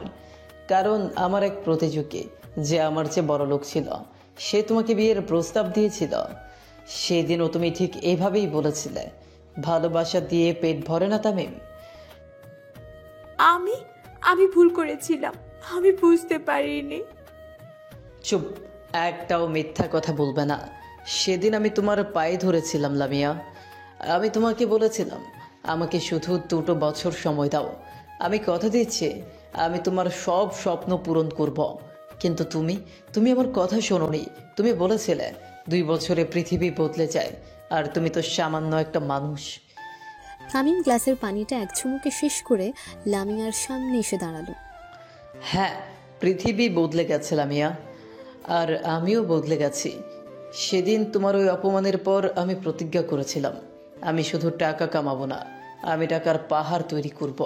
আমি এমন এক সাম্রাজ্য করব যেখানে তোমার মতো হাজার হাজার লামিয়া আমার পায়ের নিচে থাকার স্বপ্ন দেখবে। আর আমি শুধু অপেক্ষা করব সেই দিনের, যেদিন আমি তোমার সামনে এসে দাঁড়াবো এবং তোমাকে তোমার আসল চেহারাটা আয়নার মতো দেখিয়ে দিব। লামিয়া এবার বুঝতে পারল এটা কোনো সাধারণ প্রতিশোধ নয়, এটা এক ভেঙে যাওয়া হৃদয়ের, এক অপমানিত পুরুষের 5 বছরের জমানো যন্ত্রণার বহিঃপ্রকাশ। তোমার কি মনে আছে শপিং মলের সেই দিনের কথা? আরিয়ান ইচ্ছে করে আমাকে অপমান করেছিল। আমি সেদিন তোমার চোখের দিকে তাকিয়েছিলাম লামিয়া, আমার ভেতরের শেষ আশাটা নিয়ে তাকিয়েছিলাম। আমি ভেবেছিলাম হয়তো তুমি অন্তত একবারের জন্য আমার হাতটা ধরবে, বলবে এই মানুষটাকে আমি চিনি, ও আমার ভালোবাসা। কিন্তু তুমি কি করলে? তুমি চুপ করে থাকলে। তুমি তোমার নতুন ঝলমলে ভবিষ্যতের জন্য তোমার অতীতকে, তোমার ভালোবাসাকে সবার সামনে নিলামে তুলে দিলে। তামিমের প্রতিটি শব্দ যেন ধারালো কাঁচের মতো লামিয়ার আত্মাকে ফোর ও ফোর করে দিচ্ছিল। লামিয়া হাঁটু গেড়ে তামিমের পায়ের কাছে বসে পড়ে, কান্নায় ভেঙে পড়ে। তামিম প্লিজ, আমাকে ক্ষমা করে দাও। আমি আমি লোভে অন্ধ হয়ে গিয়েছিলাম। আমি বুঝতে পারিনি আমি কি হারাতে চলেছি। আমি আমি এখনো তোমাকে ভালোবাসি তামিম, বিশ্বাস করো। আমি শুধু তোমাকেই ভালোবাসি। ভালোবাসা এই শব্দটা তোমার মুখে আর মানায় না না মিয়া। তুমি ভালোবাসো টাকাকে, ক্ষমতাকে, তুমি ভালোবাসো এই ডায়মন্ডের আংটিকে, এই পেন্ট হাউসকে। তুমি তামিমকে ভালোবাসো না, তুমি ভালোবাসো মিস্টার চৌধুরী স্টেটাসকে। তামিম তার দিকে ঝুঁকে পড়ল। তার চোখ দুটোতে আর কোনো কষ্ট ছিল না, ছিল শুধু একরাশ বিজয়ীর শীতলতা। তোমার কি জানতে ইচ্ছে করছে না কেন আমি তোমাকে এত সহজে নেক্সাস গ্রুপের চাকরিটা দিয়েছিলাম? কেন আরিয়ান তোমার মতো একটা সাধারণ মেয়ের পেছনে এতটা সময় নষ্ট করলো? লামিয়া কোনো উত্তর দিতে পারল না, সে শুধু ফ্যাল করে তাকিয়ে রইল। কারণ এই পুরো খেলাটাই ছিল আমার সাজানো। তোমার সিভিটা আমার হাতে আসার সাথে সাথেই আমি তোমাকে চিনে ফেলেছিলাম। আমি আরিয়ানকে নির্দেশ দিয়েছিলাম তোমাকে যেন পৃথিবীর সব লোভ দেখানো হয়। আমি দেখতে চেয়েছিলাম তোমার ভালোবাসার দাম কত, দেখতে চেয়েছিলাম কত টাকা, কত ক্ষমতার সামনে তুমি তোমার 5 বছরের বিশ্বাসকে বিক্রি করে দিতে পারো। তামিম ঘুরে দাঁড়িয়ে বিশাল কাঁচের দেয়ালটার সামনে গিয়ে দাঁড়ালো। আর তুমি আমাকে নিরাশ করো লামিয়া। তুমি প্রমাণ করে দিয়েছো তোমার কাছে অনুভূতির কোনো দাম নেই। তুমি প্রমাণ করে দিয়েছো তুমি একটা পণ্য, একটা দামি পণ্য, যা সর্বোচ্চ নিলামকারী কিনে নিতে পারে। কিন্তু দুঃখের বিষয় হলো আমি কোনো পণ্য কিনি না, আমি শুধু তাদের মূল্যটা পরীক্ষা করি।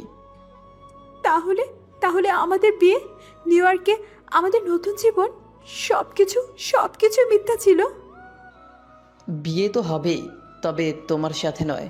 আরিয়ান আগামী মাসেই বিয়ে করছে ওর সত্যিকারের ভালোবাসার মানুষকে। আর তোমার জন্য একটা ব্যবস্থা আমি করেছি। তামিম আরিয়ানের দিকে ইশারা করলো। আরিয়ান, মিস লামিয়ার রিটার্ন টিকিটটা কি কনফার্ম করা আছে? জি বস, আজ রাতের ফ্লাইটে ইকোনমি ক্লাসে। গুড। আর ওর হাতে যে হীরের আংটিটা আছে আর গায়ে যে দামে পোশাকটা আছে, ওগুলো ওকে গিফট হিসেবে দিয়ে দিও আমার পক্ষ থেকে, ওর বেইমানির পুরস্কার। লামিয়া এবার বুঝতে পারলো তার সাথে কি হতে চলেছে। তার পায়ের তলার পৃথিবীটা যেন চিরদিনের মতো সরে গেল। না না তামিম, তুমি আমার সাথে এমন করতে পারো না, প্লিজ। আমি তোমার কাছে ভিক্ষা চাইছি, আমাকে ফেলে দিও না, আমি মরে যাব। তুমি তো সেই 5 বছর আগে মরে গেছো লামিয়া, যেদিন তুমি তোমার ভালোবাসাকে টাকার কাছে বিক্রি করে দিয়েছিলে। আজ যা দেখছো সেটা তো শুধু একটা জীবন্ত লাশ। ফ্ল্যাশব্যাক, সময় 5 বছর আগে, ধানমন্ডি লেকের সেই একই প্রিয় জায়গা, কিন্তু আজকের পরিবেশটা অন্যরকম। আকাশে মেঘ জমেছে, বাতাসে এক অজানা ভয়ের গন্ধ। তামিম আর লামিয়া একে অপরের মুখোমুখি বসে আছে, কিন্তু তাদের মধ্যে যোজন যোজন দূরত্ব। কি হয়েছে লামিয়া? কয়েকদিন ধরে তুমি আমার সাথে ঠিকমতো কথা বলছো না, আমার ফোন ধরছো না, সব কিছু ঠিক আছে তো? না না, আমি আর পারছি না তামিম। কি পারছো না? আমাকে খুলে বলো।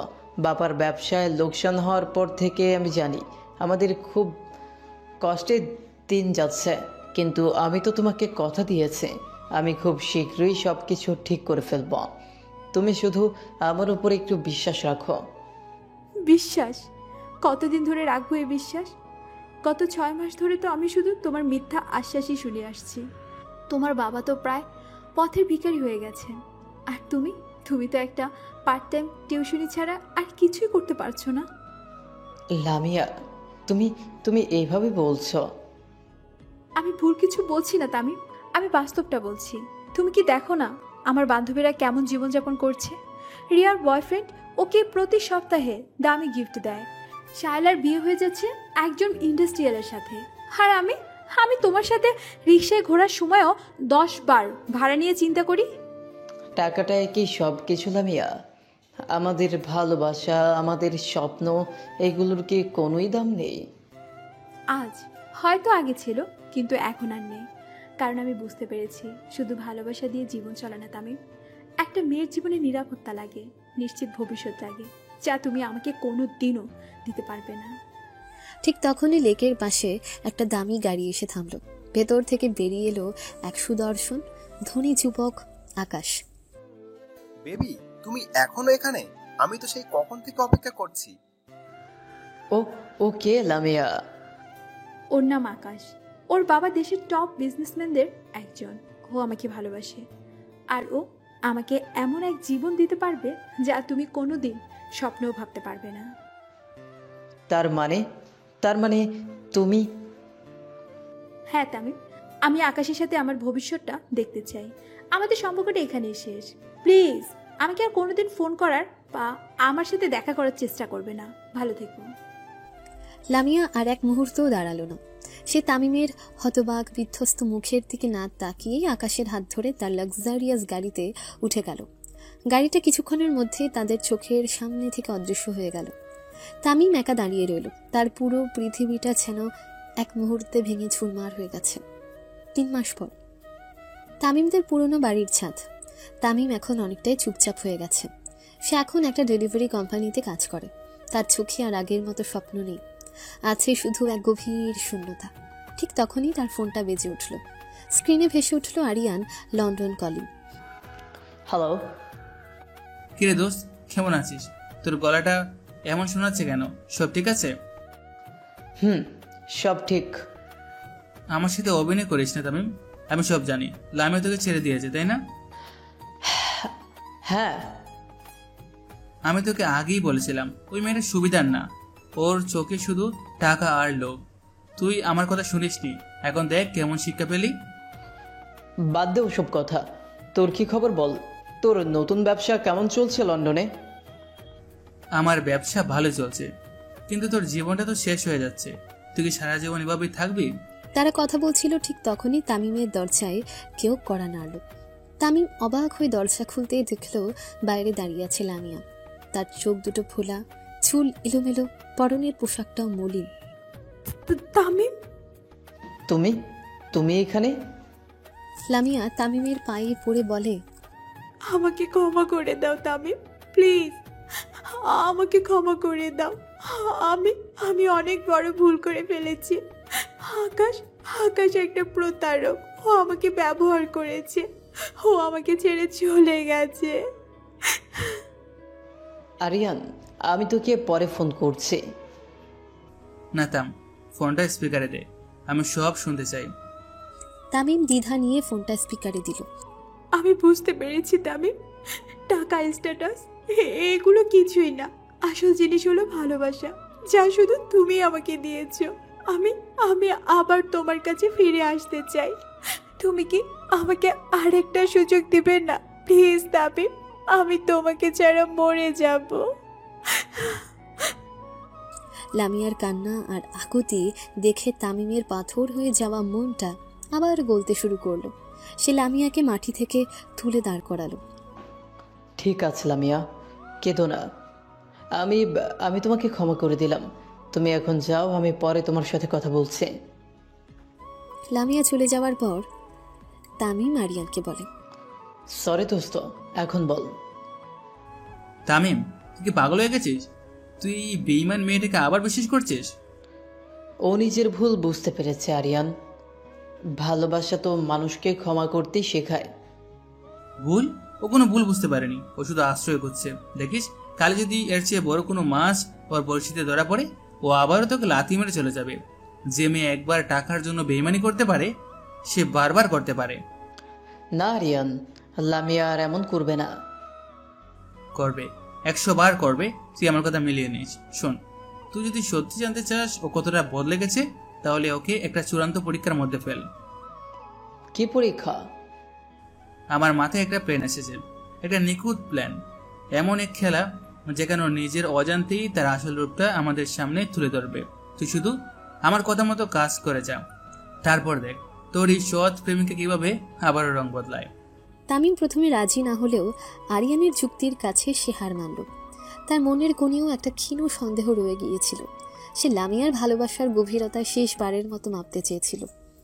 আর সেদিনই লন্ডনে বসে আরিয়ান আর বাংলাদেশে বসে তামিম মিলে তৈরি করেছিল সে ভয়ঙ্কর নাটকের চিত্রনাট্য, যার নাম ছিল অপারেশন লয়্যালটি টেস্ট। এরপরের সময় সিনেমার মতো দ্রুত বদলাচ্ছে। একদিকে দেখা যাচ্ছে তামিম ঢাকার রাস্তায় বাইক চালিয়ে ফুড ডেলিভারি দিচ্ছে, বৃষ্টিতে ভিজছে, ট্রাফিকে আটকে আছে, সে লামিয়ার সাথে লেকের পাড়ে বসে চটপটি খাচ্ছে, জানলায় দাঁড়িয়ে চা বিনিময় করছে, আর ভবিষ্যতের অনিশ্চয়তা নিয়ে দীর্ঘশ্বাস ফেলছে। তার জীবনটা একটা সাধারণ সংগ্রামরত যুবকের নিখুঁত প্রতিচ্ছবি। এভাবেই 2 বছর কেটে যাওয়ার পর হাজার হাজার মাইল দূরে লন্ডনের এক ঝাঁ চকচকে অফিসে বসে আছে আরিয়ান। তার সামনে বিশ্বের নামি দামি বিনিয়োগকারীরা। সে মিলিয়ন মিলিয়ন ডলারের ডিল নিয়ে কথা বলছে, কিন্তু তার কানে লাগানো একটা প্রায় অদৃশ্য ব্লুটুথ হেডসেট। বিনিয়োগকারী বলেন, মিস্টার খান, আপনার প্রস্তাবটা বেশ আকর্ষণীয়, কিন্তু আমরা জানতে চাই মার্কেটের এই অস্থিরতার মধ্যে আপনাদের কোম্পানির রিস্ক ম্যানেজমেন্ট স্ট্র্যাটেজিটা ঠিক কি? অবশ্যই আমাদের স্ট্র্যাটেজি হলো ডাইভার্সিফাইড অ্যাগ্রেসিভ গ্রোথ। আমরা এশিয়ার টেক মার্কেটে। এদিকে ঢাকার এক কোনায় নিজের ছোট্ট ঘরে বসে তামিম তার ল্যাপটপের দিকে তাকিয়ে আছে। তার পরনে সাধারণ টি শার্ট, কিন্তু তার চোখের দৃষ্টি একজন দক্ষ চেস মাস্টারের মতো। সে আরিয়ানের কানের হেডসেট লাইভ ডেটা বিশ্লেষণ করে স্ট্র্যাটেজি বলে দিচ্ছে। আরিয়ান, ওদেরকে এশিয়ার টেক মার্কেটের কথা বল। চায়নার নতুন চিপ টেকনোলজিতে আমাদের যে ইনভেস্টমেন্ট আছে সেটার গ্রোথ প্রজেকশনটা দেখা। আর ওদেরকে বল, আমরা শুধু প্রফিটে বিশ্বাস করি না, আমরা বিশ্বাস করি ইনভেশনে। আমরা বিশ্বাস করি ইনভেস্টরে আমাদের লক্ষ্য শুধু টাকা কামানো নয়, ভবিষ্যৎ তৈরি করা। বিনিয়োগকারীরা আরিয়ানের কথায় মুগ্ধ হয়েছে। ডিলটা ফাইনাল হয়েছে। আরিয়ান মিটিং শেষে তার চেয়ারে হেলান দিয়ে একটা স্বস্তির নিঃশ্বাস ফেলে। উফ, বাঁচালে দোস্ত, তুই না থাকলে আজ আমি শেষ হয়ে যেতাম। তোর ব্রেনটা খিদে তৈরি রে ভাই। বেমানি আর অপমান দিয়ে দোস্ত, ওগুলোই আমার ব্রেনকে সবচেয়ে ভালো কাজ করায়। এই ছিল তাদের নিখুঁত দ্বৈত জীবন। আরিয়ান ছিল কোম্পানির সুদর্শন ক্যারিসমেটিক মুখ, আর তামিম ছিল পর্দার আড়ালে থাকা সেই অদৃশ্য মাস্টার মাইন্ড, সেই কিং মেকার যার বুদ্ধি এবং স্ট্র্যাটেজিতে একটা ছোট্ট স্টার্টআপ কোম্পানি মাত্র 5 বছরে এইচসি গ্লোবাল নামে এক বিশাল সাম্রাজ্যে পরিণত হয়েছে। সময় আজ বর্তমান থেকে 1.5 বছর আগে। লামিয়া আর তামিম তাদের প্রিয় সে জানালায় দাঁড়িয়ে আছে। এই 3.5 বছরে তামিম যা করার করে নিয়েছে আরিয়ানের সাথে মিলে। কি বললে? তুমি 1 মাসের জন্য ঢাকার বাইরে যাচ্ছ? কোথায়? কক্সবাজার। কোম্পানির একটা বড় কনফারেন্স আছে, আমাদের মতো ডেলিভারি বয়দেরও ট্রেনিংয়ের জন্য নিয়ে যাচ্ছে। থাকা খাওয়া সব ফ্রি। 1 মাস? এত লম্বা সময় আমি তোমাকে ছেড়ে কিভাবে থাকবো? আরে 1 মাস তো দেখতে দেখতেই কেটে যাবে। আর তাছাড়া আমি তো প্রতিদিন তোমাকে ভিডিও কল করব, আর ফেরার সময় তোমার জন্য অনেক ঝিনুকের মালা নিয়ে আসবো। আমার ঝিনুকের মালা লাগবে না, তুমি শুধু তাড়াতাড়ি ফিরে এসো। লামিয়া জানে না তামিম কক্সবাজার যাচ্ছে না, সে যাচ্ছে লন্ডনে। পরের দৃশ্যে দেখা যায় তামিম ঢাকার এয়ারপোর্টের সাধারণ টার্মিনাল দিয়ে না, বরং ভিআইপি টার্মিনাল দিয়ে প্রবেশ করছে। তার পরনে আর সে ডেলিভারি বয়ের পোশাক নেই, আছে দামি ব্র্যান্ডের স্যুট। প্রাইভেট সিটে ওঠার আগে সে আরিয়ানকে ফোন করে। আরিয়ান, সব কিছু রেডি তো? মিস্টার চৌধুরীর এন্ট্রিটা যেন পারফেক্ট হয়। ডোন্ট ওয়ারি বস, সবাই আপনার জন্য অপেক্ষা করছে। আর লামিয়ার ফেসবুক ওয়ালে তোর কক্সবাজারের ফেক ছবি পোস্ট করার ব্যবস্থাও আমি করে দিয়েছি। আমাদের বন্ধুরা ওকে টেক করে দেবে। 1 মাস পর তামিম যখন ফিরে আসে, তার গায়ের রং সামান্য ট্যান করা, হাতে লামিয়ার জন্য ঝিনুকের মালা। লামিয়া তাকে জড়িয়ে ধরে। আমার তোমাকে ছাড়া একটু ভালো লাগছিল না। বলো, কেমন ছিল তোমার ট্রেনিং? খুবই বোরিং, সারাদিন শুধু লেকচার আর লেকচার। এর চেয়ে তোমার সাথে জানলায় দাঁড়িয়ে চা খাওয়াও অনেক ভালো। লামিয়া হাসে। সে তার ফেসবুক স্ক্রল করতে করতে তামিমের বন্ধুদের পোস্টে তার কক্সবাজার ভ্রমণের ছবি দেখে আর ভাবে তার প্রেমিকটা কত সাধারণ, কত সরল। সে কোনোদিনও সন্দেহ করে না যে এই 1 মাসে তারই সাধারণ প্রেমিক লন্ডনে বসে মিস্টার চৌধুরী হিসেবে কয়েক বিলিয়ন ডলারের একটা আন্তর্জাতিক চুক্তি স্বাক্ষর করে এসেছে। এই নিখুঁত অভিনয়, এই দ্বৈত জীবন, সবকিছুই ছিল তামিমের সেই চূড়ান্ত পরীক্ষার অংশ। সে দেখতে চেয়েছিল লামিয়া কি তার এই সাধারণ রূপটাকেই ভালোবাসে, নাকি সুযোগ পেলে সে আবারও কোনো ঝলমলে জীবনের হাত ছানিতে সাড়া দেয়। আর লামিয়া প্রতিবারই সেই পরীক্ষায় ফেল করেছে। ফ্ল্যাশব্যাক এখানে শেষ করা হলো। নিউ ইয়র্কের সেই ব্রেথ টেকিং পেন্ট হাউসে লামিয়া তখনও তামিমের পায়ের কাছে হাঁটু গেড়ে বসে আছে। তার চোখ দিয়ে অঝরে জল গড়িয়ে পড়ছে। তামিমের মুখটা পাথরের মতো ভাবলেশীন, শীতল। তামিম প্লিজ আমাকে ক্ষমা করে দাও। আমি আমি লোভে অন্ধ হয়ে গিয়েছিলাম। আমি বুঝতে পারিনি আমি কি ভুল করতে যাচ্ছিলাম। আমি আমি এখনো তোমাকে ভালোবাসি তামিম, বিশ্বাস করো আমি শুধু তোমাকেই ভালোবাসি। ভালোবাসা এই শব্দটা তোমার মুখে আর মানায় না লামিয়া। তুমি কি সত্যি ভেবেছ আমি তোমার এই কুমিরের কান্না দেখে করে যাব? তুমি কি ভুলে গেছ এই একই নাটক তুমি আগেও একবার করেছিলে?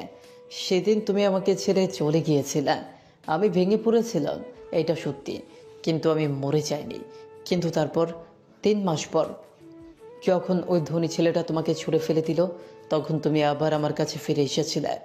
ঠিক এইভাবেই আমার পায়ে ধরেছিলে, কেঁদেছিলে, আর আমি বোকার মতো তোমাকে বিশ্বাস করেছিলাম। আমি তোমাকে ক্ষমা করে দিয়েছিলাম লামিয়া। আমি ভেবেছিলাম তুমি হয়তো তোমার ভুলটা সত্যিই বুঝতে পেরেছ। আমি তোমাকে দ্বিতীয়বার সুযোগ দিয়েছিলাম। আমার পুরো পৃথিবীটা, আমার সবটুকু বিশ্বাস তোমার হাতে তুলে দিয়েছিলাম। আর তুমি সেই বিশ্বাসের সাথে আবার বেইমানি করলে, ঠিক একইভাবে, একই কারণে। না, এইবারেরটা আলাদা। আমি কিছুই আলাদা নয়, শুধু খেলোয়াড়টা বদলেছে, খেলাটা একই রয়ে গেছে। সেদিন ছিল আকাশ, আজ আরিয়ান। সেদিন ছিল একটা দামি গাড়ি, আজ প্রাইভেট জেট। তোমার লোভের খিদেটা শুধু বেড়েছে লামিয়া, তোমার চরিত্রটা এক চুলো বদলায়নি। কিন্তু কিভাবে কিভাবে করলে তুমি এত কিছু? আমাদের তো কিছুই ছিল না। তুমি তো একটা ডেলিভারি বয় ছিলে। কারণ ওটাই ছিল আমার মুখোশ, আমার বর্ম। তামিম ঘুরে দাঁড়িয়ে পেন্ট হাউসের বিশাল কাঁচের দেয়ালটার সামনে গিয়ে দাঁড়ালো। তার পেছনে নিউ ইয়র্কের ঝলমলে আকাশ। যখন তুমি আমাকে প্রথমবার ছেড়ে গিয়েছিলে, সেদিন রাতেই আমি একটা জিনিস খুব ভালো করে বুঝে গিয়েছিলাম লামিয়া। এই পৃথিবীতে টিকে থাকতে হলে, সম্মান নিয়ে বাঁচতে হলে শুধু ভালোবাসা যথেষ্ট নয়, এর সাথে দুটো জিনিস লাগে, টাকা আর ক্ষমতা। কারণ এই দুটো জিনিসই মানুষকে কথা বলার সুযোগ করে দেয়। সে ঘুরে লামিয়ার দিকে তাকালো, তার চোখে এক অদ্ভুত আগুন। আমি আরিয়ানকে ফোন করেছিলাম, ও তখন লন্ডনে সবে একটা ছোট আইটি ফার্ম শুরু করেছে। আমি ওকে আমার প্ল্যানটা বলেছিলাম। আমি ওকে বলেছিলাম, দোস্ত, আমি এমন এক সাম্রাজ্য গড়তে চাই যার সামনে দাঁড়িয়ে একদিন লামিয়াকে তার নিজের সিদ্ধান্তের জন্য আফসোস করতে হবে।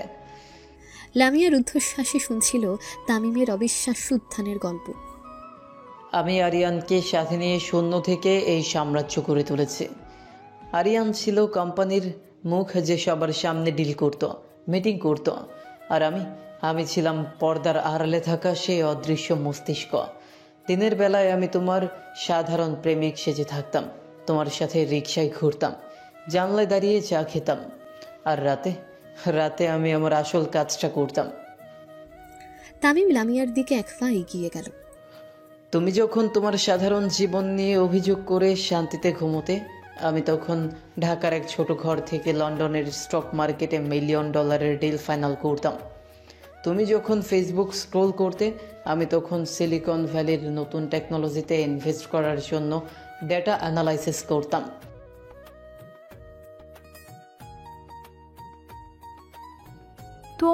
তোমার ওই 1 মাসের জন্য উদা হয়ে যাওয়া ওগুলো?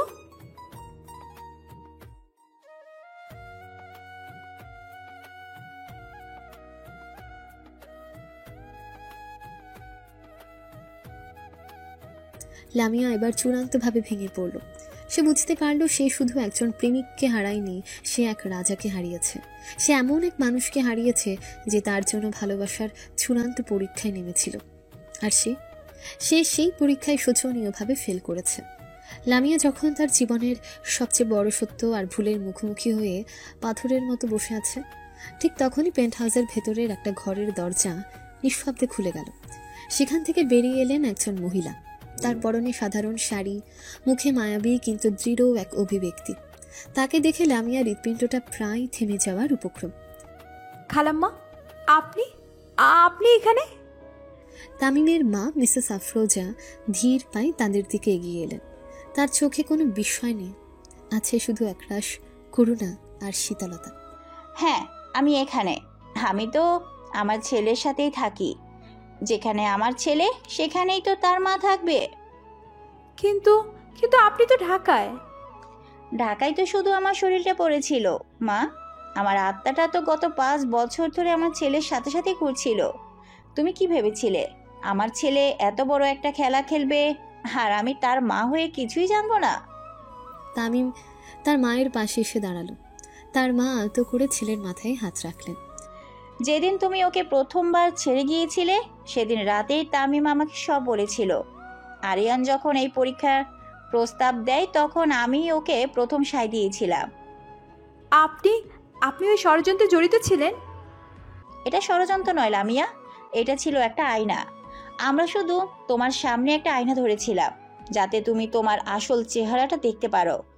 আমি দেখতে চেয়েছিলাম যেই মেয়েটাকে আমি নিজের মেয়ের চেয়েও বেশি ভালোবেসেছিলাম তার ভালোবাসার গভীরতা কতটুকু।